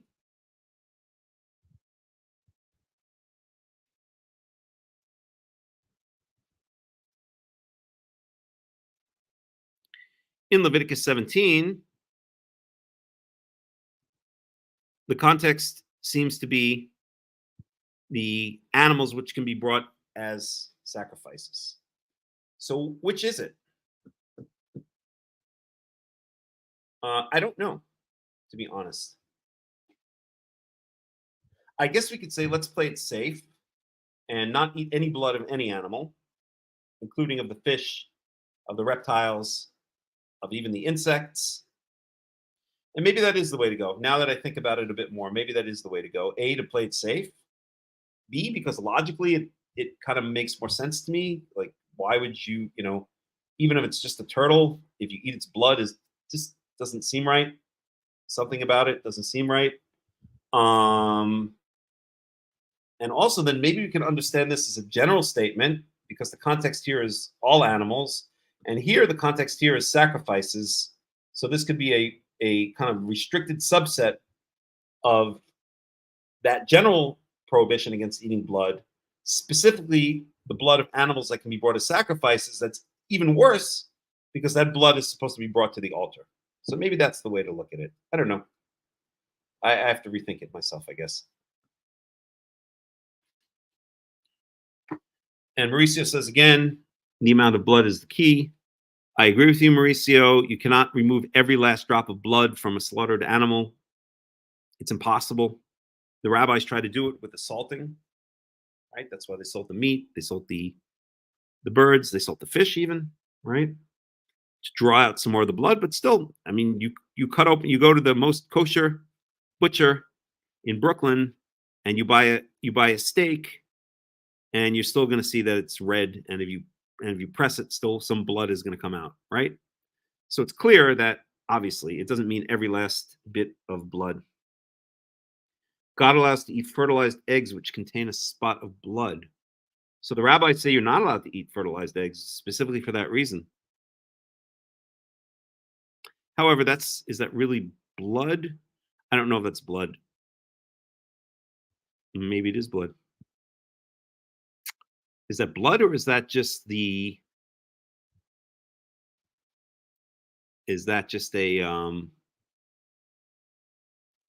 embryo which is bloody?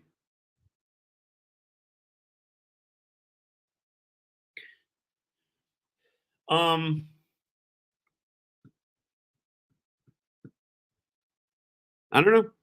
I got to think about it more myself.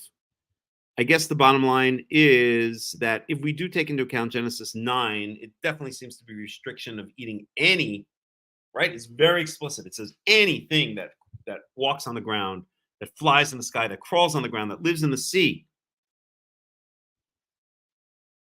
You're allowed to eat, but just don't eat its blood. Let's look at Robert Alter on this one. I'm curious. Genesis 9.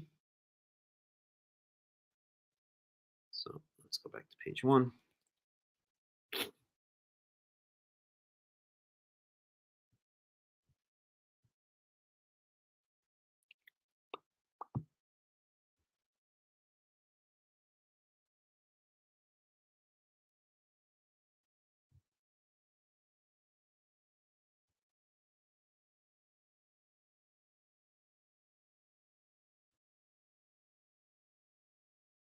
And he actually doesn't seem to have any comments on it. So we get to verse 6. So let's look at verse 6.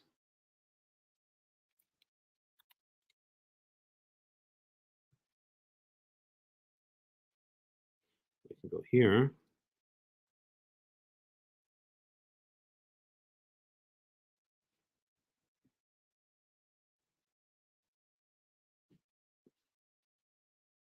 So he says here, vegetarian man of the Garden of Eden is now allowed a carnivore's diet.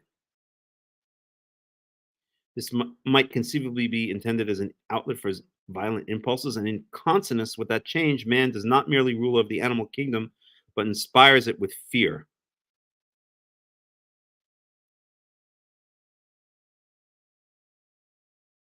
Second.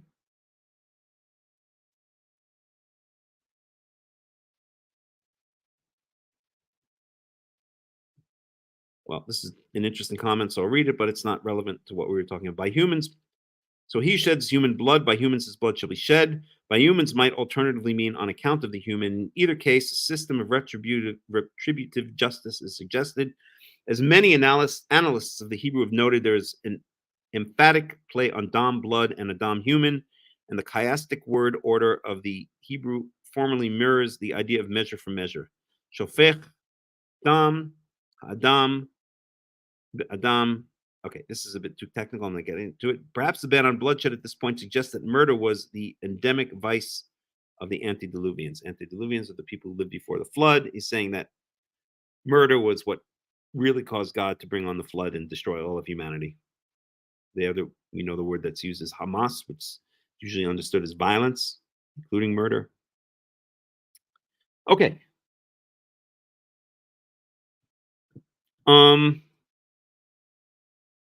Yeah, I don't know. Where do we go from here? Any comments, any questions?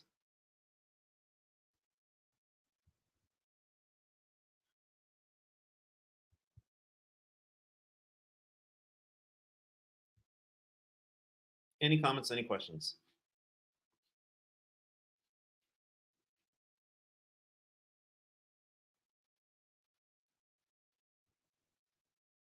Anybody? All right, then I think we finished Leviticus chapter 17.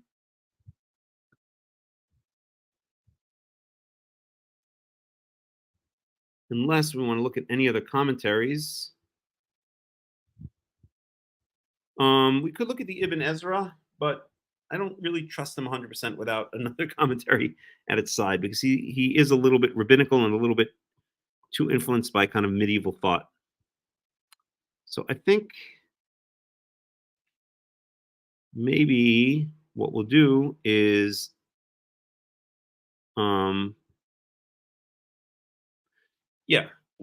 we'll finish our study on Leviticus 17.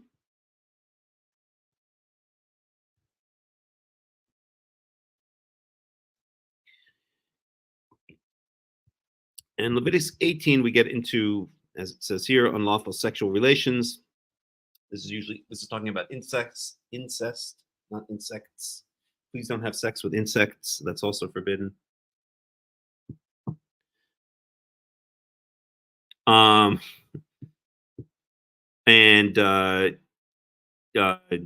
homosexuality, bestiality, all of these kinds of lovely things. So we'll get to that next week. I'm deciding now, do we want to go on to studying the glory of God, or do we want to just end the study for today?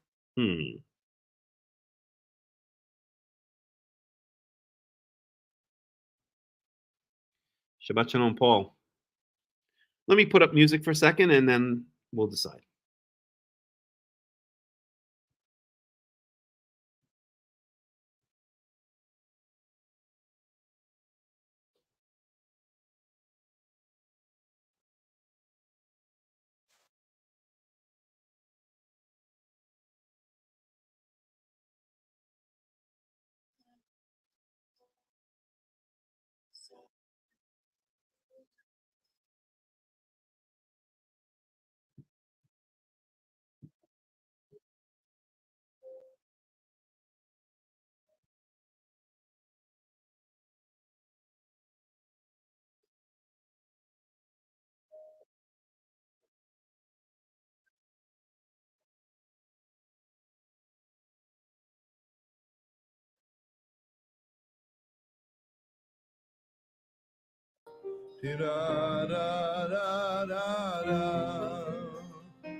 May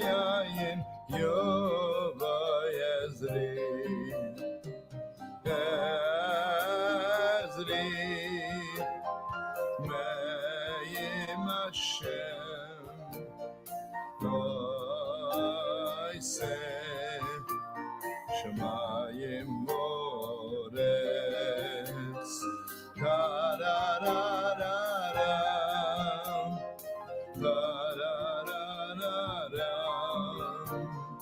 Karararam Karariraram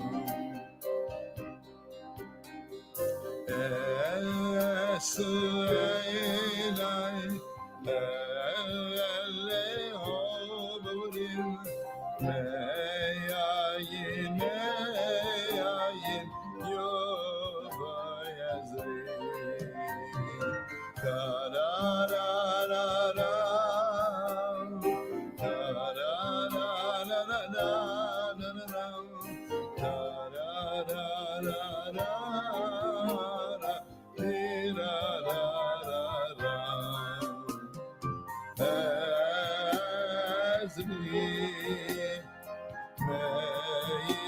Hashem Oisei Shemayim Moretz Karararam Karararam Karararam Karariraram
Shemayim Moretz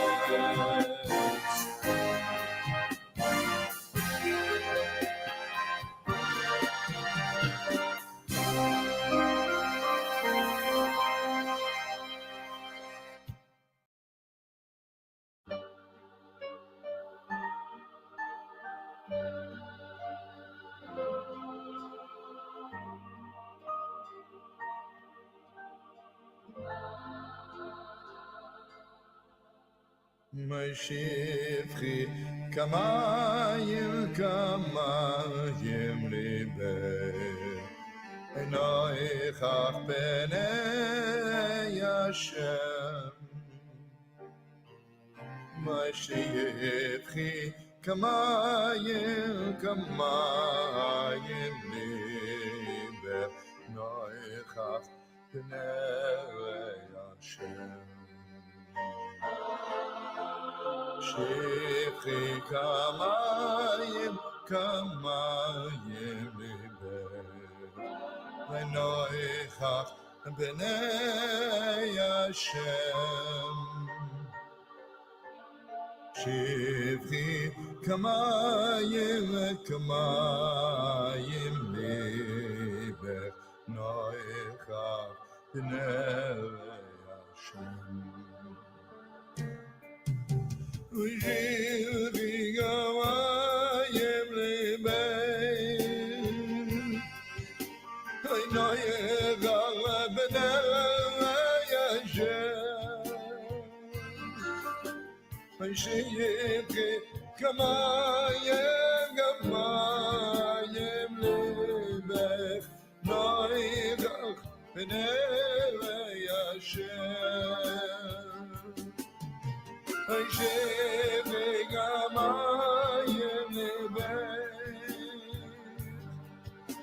V'noichach b'nei Hashem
Okay,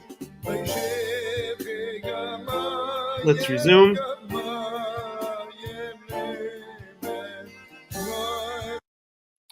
Okay, so yeah, I'm talk about now the third topic that I wanted to speak to about today, which is the Kavod Yahweh. Let's get rid of some of these things. Hide, show. Okay. So we've been speaking a lot about the Kavod Yahweh, the glory of Yahweh. We've spent a number of sessions on it. And so I don't want to reiterate too much, but the Kavod Yahweh is the essence or the presence of Yahweh on this earth. No, it's not a physical entity. It's not like the mistake the Christians make and say that God takes on the form of a body.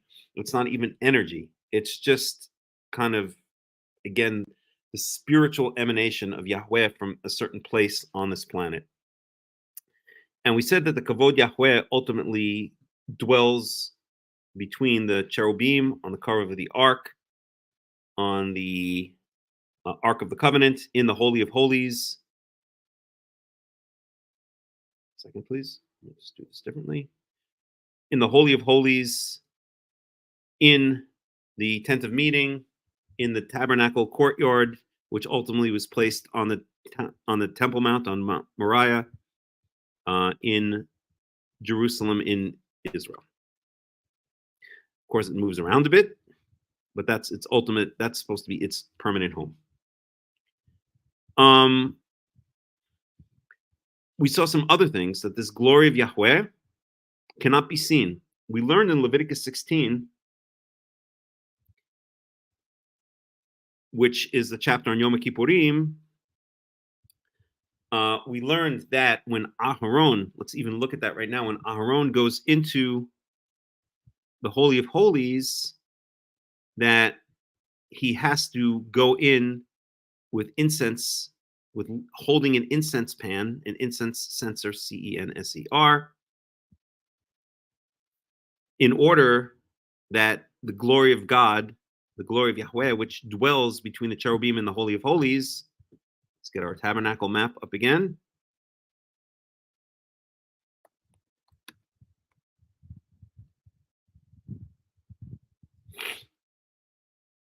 Oops.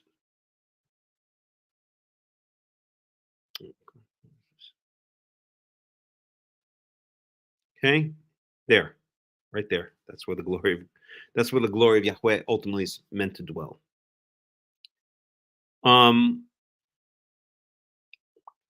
And we saw, again, in Leviticus 16, let's look at the English, and then if we need to, we can switch over to the Hebrew.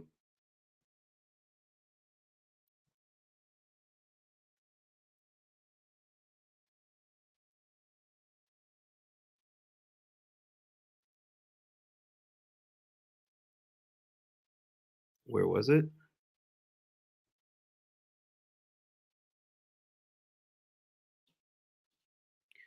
Okay, so let's look at verse 2. So Yahweh said to Moses, tell your brother Aaron that he's not to come whenever he chooses into the most holy place behind the curtain in front of the atonement cover on the ark, or else he will die. For I will appear in the cloud over the atonement cover. So that's speaking about, this is the, I don't like the translation atonement cover, but the cover, the cover of the Ark of the Covenant is here. And Aaron is not just allowed to walk in there whenever he wants, because if he looks directly at that place, let's get our Ark of the Covenant picture up.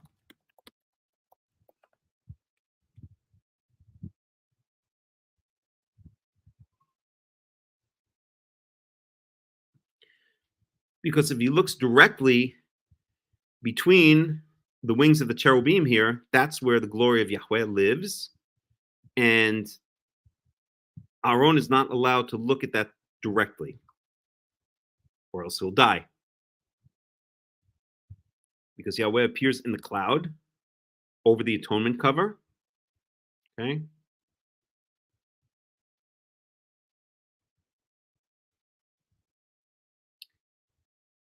This is how Aaron is to enter the holy place.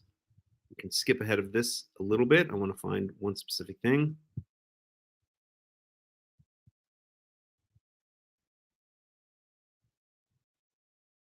And it's verse 16. Leviticus chapter 13, verse 16. He's to put the incense on the fire before Yahweh, and the smoke of the incense will conceal the atonement cover above the tablets of the covenant law so that he will not die. So in other words, when Aaron, first of all, he's only allowed to enter on the 7th day of the 10th month, but that's besides the point. When he does enter, he has to come in with burning incense. And then the smoke from the incense covers the place where the glory of Yahweh, why is this picture so blurry? Let's get another one.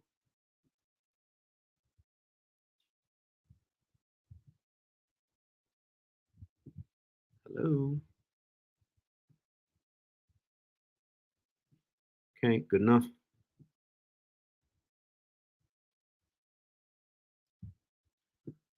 Bring it up.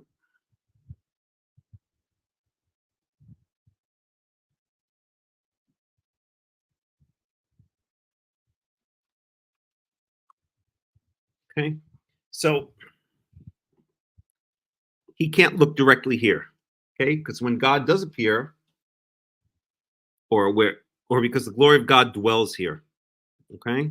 And that's what Leviticus 16:13 says. If he looks directly at the glory of Yahweh, he will die. You can't look directly at the glory of Yahweh. Let's continue on. Let's see how we did this last time. I think we did it with the concordance.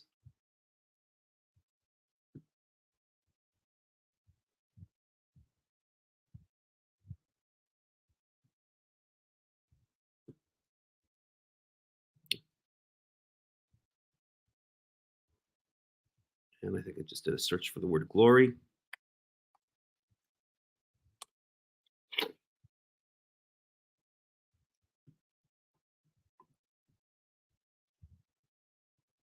How are we doing this?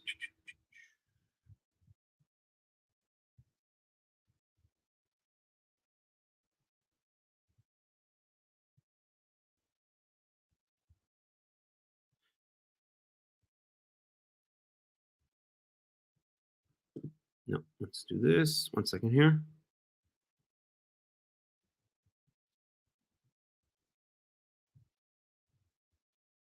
That'll bring us to the concordance.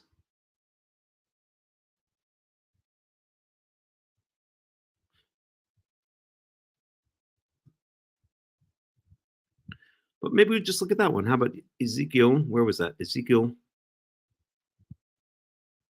43:2. So let's look at Ezekiel 43. So God's glory returns to the temple. So this is prophecy about the rebuilding of the temple in the end of days. I think Johan asked about Ezekiel 38-39. Well, this is after those wars. I don't know when those wars are going to come. I'm sorry, Johan, I'm not a prophet. But at some point, according to the prophecy of Ezekiel, the temple will be rebuilt, and Ezekiel describes it in great detail towards the end of the book of Ezekiel. And let's look at the English here. And just to get context, maybe we'll go back to Ezekiel 42. So this is describing the rooms for the priests. And then in Ezekiel 43, so the temple's ready. So then the man brought me to the gate facing east, and I saw the glory of the God of Israel coming from the east. His voice was like the roar of rushing waters, and the land was radiant with his glory. The vision I saw was like the vision I had seen when he came to destroy the city, and like the visions I had seen by the Kebar River, and I fell face down. The glory of Yahweh entered the temple through the gate facing east. Then the Spirit lifted me up and brought me into the inner court, and the glory of Yahweh filled the temple.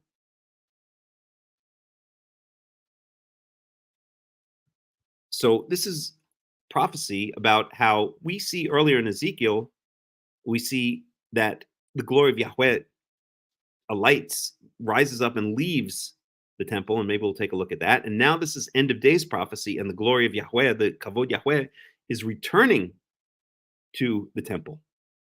In other words, God got sick of these people. He said, I'm out of here. He moved out.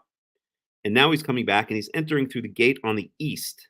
God of Israel coming from the east. So where's the east?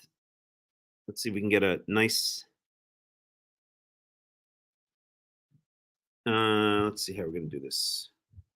View of the old city from the Mount of Olives.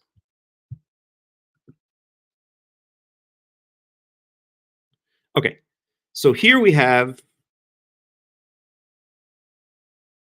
this image will come up and not be blurry. Come on. I don't know why it's so blurry. Maybe the internet is working strange. Let's try that again. Let's try this one. What's going on here?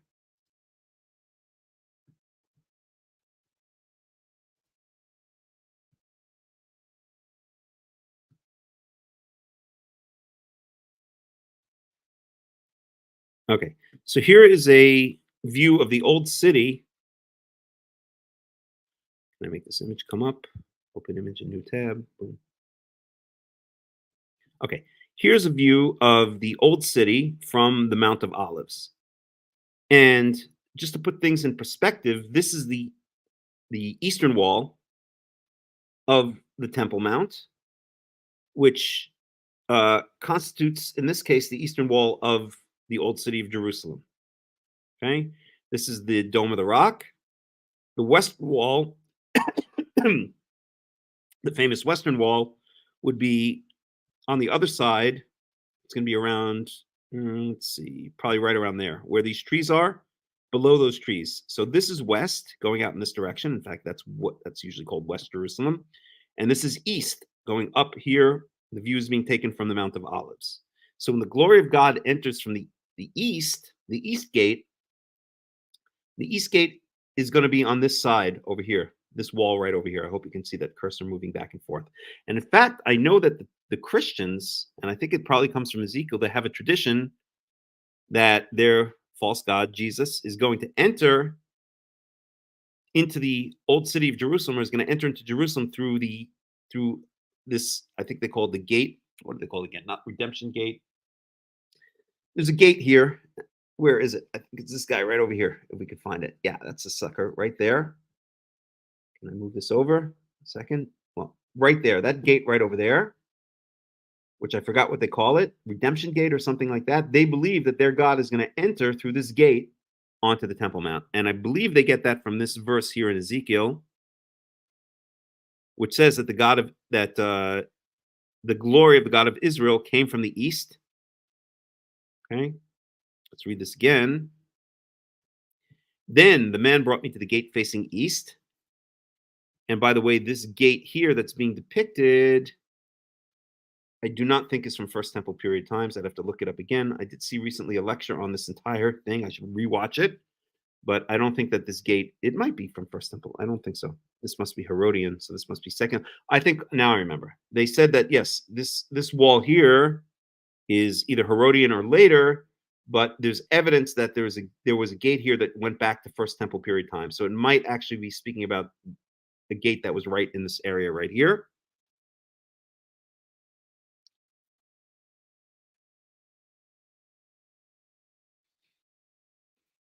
I'm not sure. There's a great video on it that I saw about this, Paul, but I don't remember. There is a cemetery that stretches out up to the Mount of Olives, but it's a Jewish cemetery. At any rate, so I saw the glory of the God of Israel coming from the east. And why is it coming from the east? We'll have to look at other prophecies of Ezekiel to understand why. His voice was like the roar of rushing waters, and the land was radiant with his glory. The vision I saw was like the vision I'd seen when he came to destroy the city. And here's a footnote. Maybe we'll take a look at that. Oh, no, it doesn't tell us, pointed to it, but I could show you where it is. Came to destroy the city, and like the visions I'd seen by the Kebar River, the real Tel Aviv, and I fell face down. The glory of Yahweh entered the temple through the gate facing east. Then the Spirit lifted me up and brought me into the inner court, and the glory of Yahweh filled the temple. So this is Yahweh returning to live in his permanent home on Mount Moriah in Jerusalem. And we see what comes back to live there. It's the glory of Yahweh. And we see the glory of Yahweh has a place. Okay? He left. He was seen by it was seen by the Kebar River. And now it's back in this end of days prophecy. So let's talk about when it left. That's in Ezekiel 10, if I'm not mistaken. 11, maybe it is. Let's see if we can find it.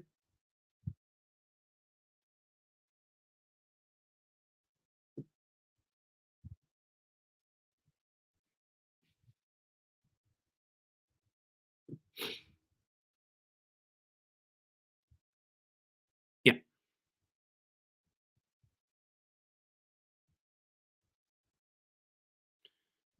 So do we need to go back to 9? Let me see. So the Israelites are doing all these horrible things. Let's start it here. I'll just read in the English to make it go quickly. So then he said to them, defile the temple and fill the courts with the slain. Oh, let me just go up a bit. All right, we should go here. Maybe we have to go back even further. Hold on a second. Idolatry in the temple. Yeah, we're going to start here. And I'll do the English to make it go quickly. If we need to switch over to the Hebrew and look at specific verses in the Hebrew, we'll do that. So in the 6th year, in the 6th month of the 5th day, while I was sitting in my house and the elders of Judah were sitting before me, the hand of the sovereign Lord, Yahweh, came on me there. I looked and I saw a figure like that of a man. From what appeared to be his waist down, he was like fire. And from there up, his appearance was as bright as glowing metal. He stretched out what looked like a hand and took me by the hair of my head. The Spirit lifted me up between earth and heaven, and in visions of God, he took me to Jerusalem, to the entrance of the north gate of the inner court. So where's the north gate? The north gate you can't see here. The north gate, north would be up here, where I'm moving my cursor back and forth. Okay, this is east, that's west, that's north, that's south. This is the Kidron Valley. Over here is the valley of Gehinnom, or Gehinnom, the valley of Hinnom, of the sons of Hinnom.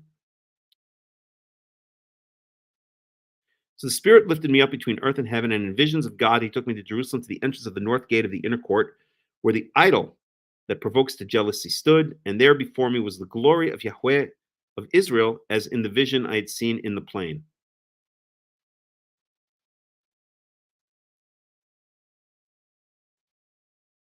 Okay, so here we have again the glory of the God of Israel. Ezekiel standing at the entrance of the north gate, and there he sees the glory of the God of Israel. So this implies that the glory of the God of Israel, the Kavod Yahweh, had already left from above the ark cover, its permanent resting place or its permanent home. Then he said to me, Son of man, look towards the north. So I looked, and in the entrance north of the gate of the altar, I saw this idol of jealousy. Basically, the Israelites are worshiping idols in the temple of Yahweh. And he said to me, Son of man, do you see what they are doing? The utterly detestable things the Israelites are doing here, things that will drive me far from my sanctuary. This is very key. Things that will drive me far from my sanctuary. The glory of Yahweh is going to leave the sanctuary. It's going to leave the Holy of Holies. It's going to leave its permanent home between the cherubim on the cover of the ark, and it's going to go away. But you will see things that are even more detestable. Then he brought me to the entrance of the court. I looked and I saw a hole in the wall. He said to me, Son of man, now dig into the wall. So I dug into the wall and I saw a doorway there. And he said to me, Go in and see the wicked and detestable things they're doing here. So I went in and looked, and I saw portrayed all over the walls all kinds of crawling things and unclean animals and the idols of Israel. In front of them stood 70 elders of Israel, and Yaazaniah, the son of Shaphan, was standing among them. Each had a censer in his hand, and a fragrant cloud of incense was rising. He said to me, Son of man, have you seen what the elders of Israel are doing in the darkness, each at the shrine of his own idol? So basically, they're worshiping idols. They have multiple shrines in the temple courtyard, in the temple area, and they're worshiping idols there. They say, Yahweh does not see us. Yahweh has forsaken the land. Again, he said, you will see them doing things that are even more detestable.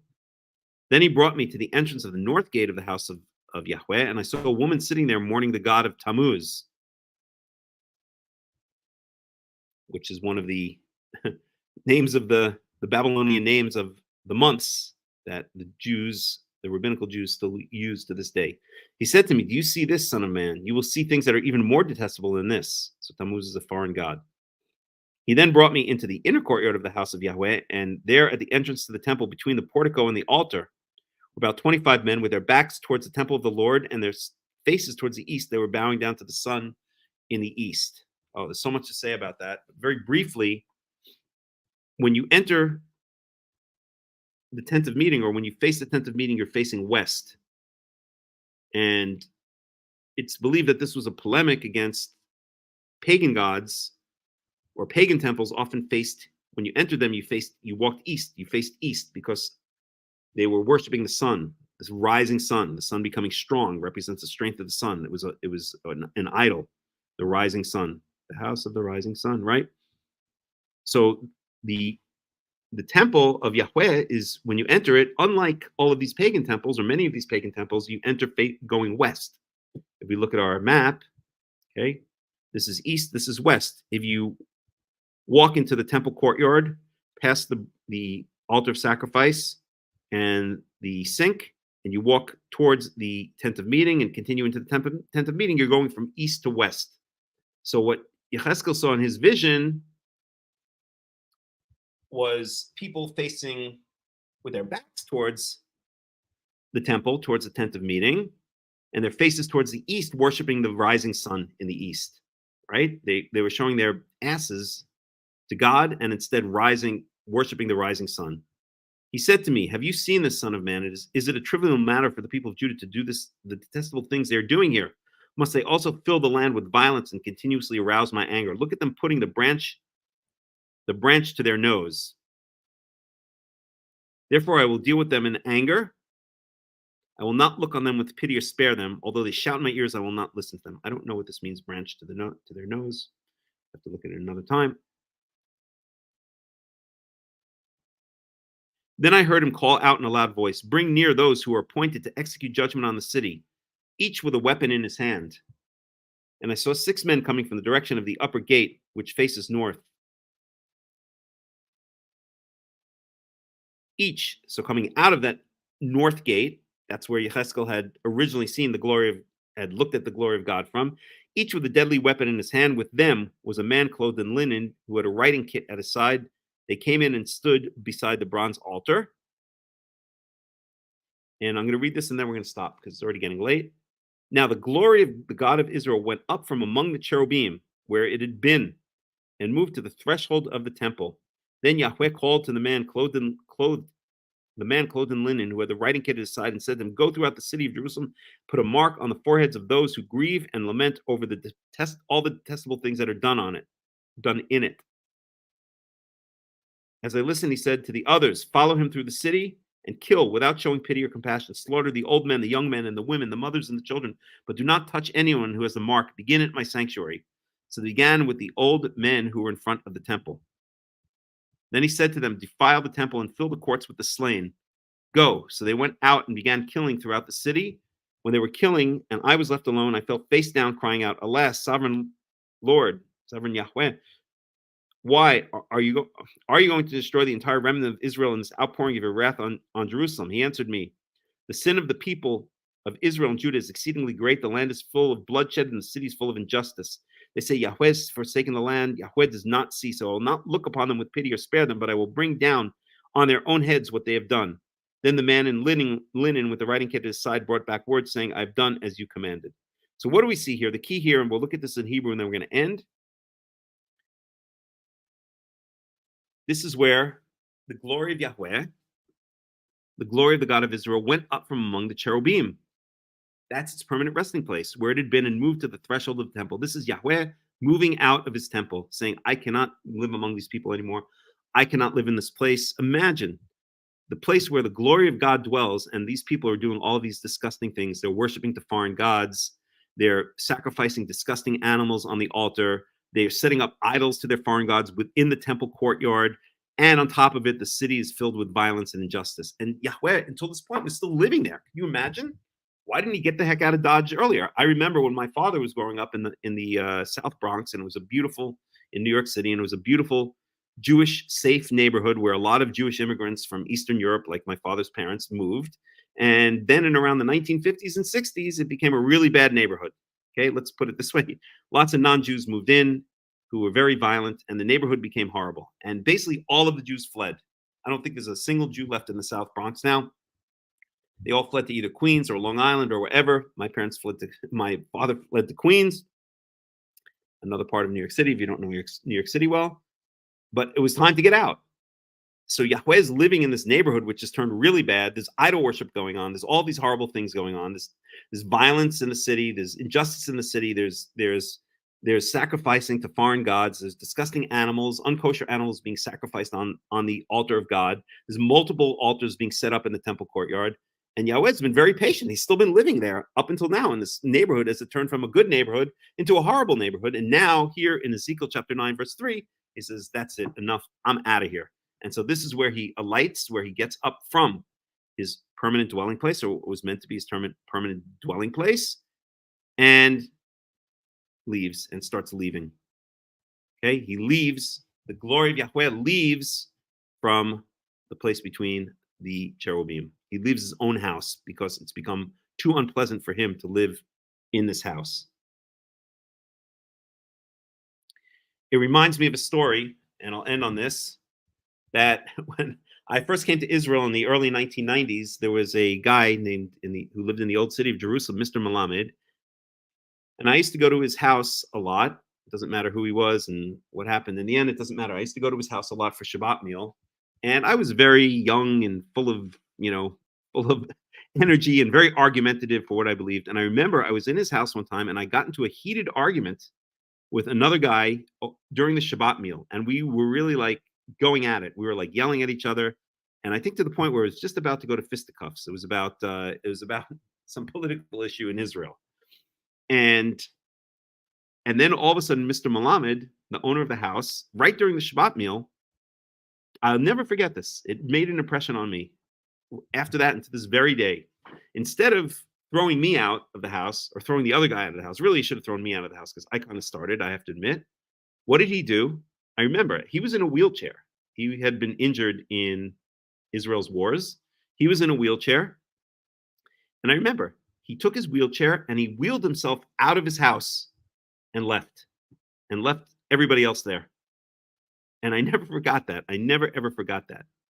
Okay?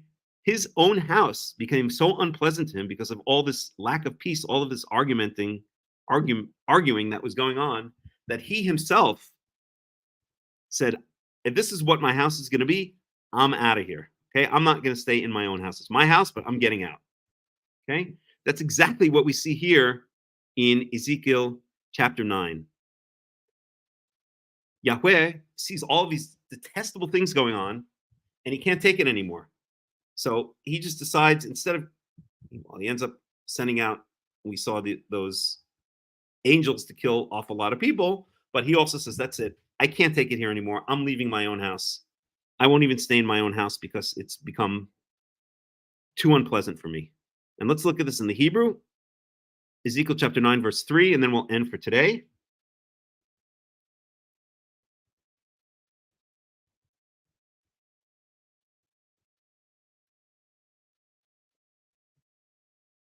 So it says, verse 3, Ezekiel chapter 9, verse 3, Kavod Elohei Yisrael na'ala me'al hakruv. So the glory of the God of Israel rose up above the cherubim. Literally says cherub, but it means cherubim. Asher haya alau.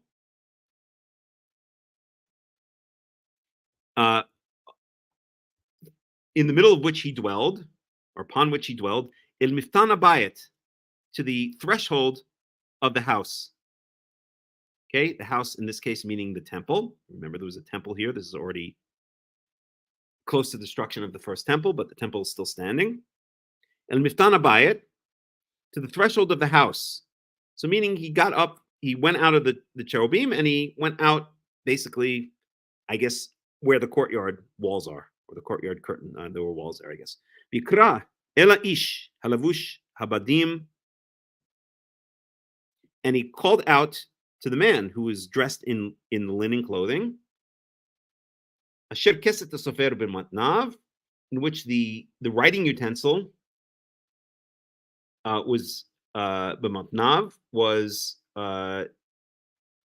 attached to his loins, basically in his pocket, I guess you could say, in colloquial terms. V'yomer Yahweh elau, and Yahweh said to him, Avor b'toch ha'ir, b'toch Yerushalayim, go among the city, into Jerusalem.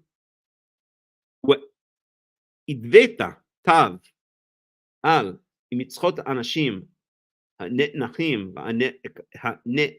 ha'ne'nakim al kol ha'to'evot ha'na'asot betocha. So he's now telling this man, there's a man dressed in linen who has a writing kit, they usually translate it as, but basically an ink pen at his side, and he tells this man, go out into the city and find all of the people who are ne'nachim ve'ne'nakim, who are whining over, sighing over, and lamenting or crying over all of the disgusting things that are being done within the city. And then this man dressed in linen goes out and marks basically all of the good people, and then someone else is sent out to kill everyone else except the ones who are marked. Okay? And let me just see if there's anything else I want to say here. I mean, obviously, there's a lot more to say.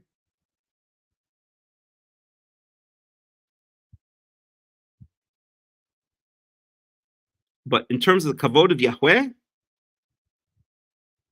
yeah, that's enough for here. This is the moment we see that the Kavod of Yahweh, after living God knows how many centuries, we'd have to figure it out. So David, well, I mean, really since the time of Moses, right? Because the Kavod Yahweh moved into the tabernacle in the time of Moses. So they usually say that's around 1200 or 1300 BCE. This is around 600 BCE. So we're talking about 700 years that the Kavod of Yahweh lived between the Keruvim, between the cherubim on the ark cover. Right there. So much so that it says in Leviticus 16 that the Kohen Gadol cannot even go in without first lighting incense on fire so that a cloud shrouds this area so he doesn't look at the Kavod Yahweh directly, the glory of God of Yahweh directly, and die. But here in Ezekiel 9, we see the moment in 9:3, we see the moment that after 700 years, Yahweh finally says, that's it, I had enough of this. I'm out of here. I'm moving out of the South Bronx. and I'm moving to a neighborhood where I'm appreciated a little bit more. And that's what we see here in Ezekiel 9, verse 3. And with that, we will end today's study. Any final questions, any final comments before we end?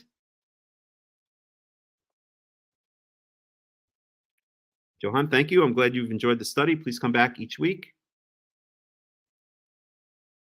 You're more than welcome.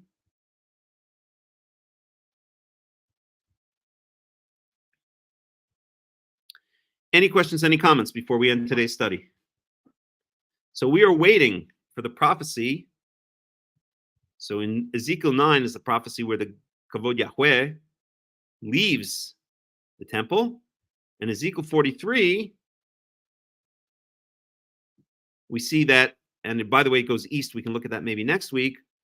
And now we see it comes back from the east, enters back into the Temple Mount, or this is a vision for the future, but we're waiting for this vision to come true, where the Kavod Yahweh enters back from the east, comes back into the Temple Mount, and resumes its former existence or its former dwelling place on the cover of the Ark of the Covenant between the cherubim in the end of days. So thank you, everyone, for joining us. We're going to end the study here.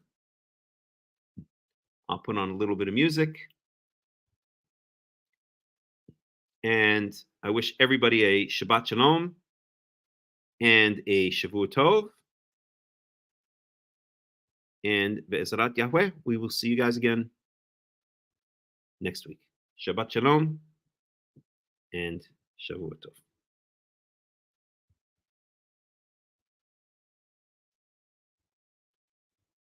Next time, Johan. Ask me next time, okay?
Scholi Share Tzedek Tovai V'amai Dekom Scholi Share Tzedek Tovai V'amai Dekom Scholi Share Tzedek Tovai V'amai Dekom Scholi Share Tzedek Tovai V'amai Dekom I Scholi Share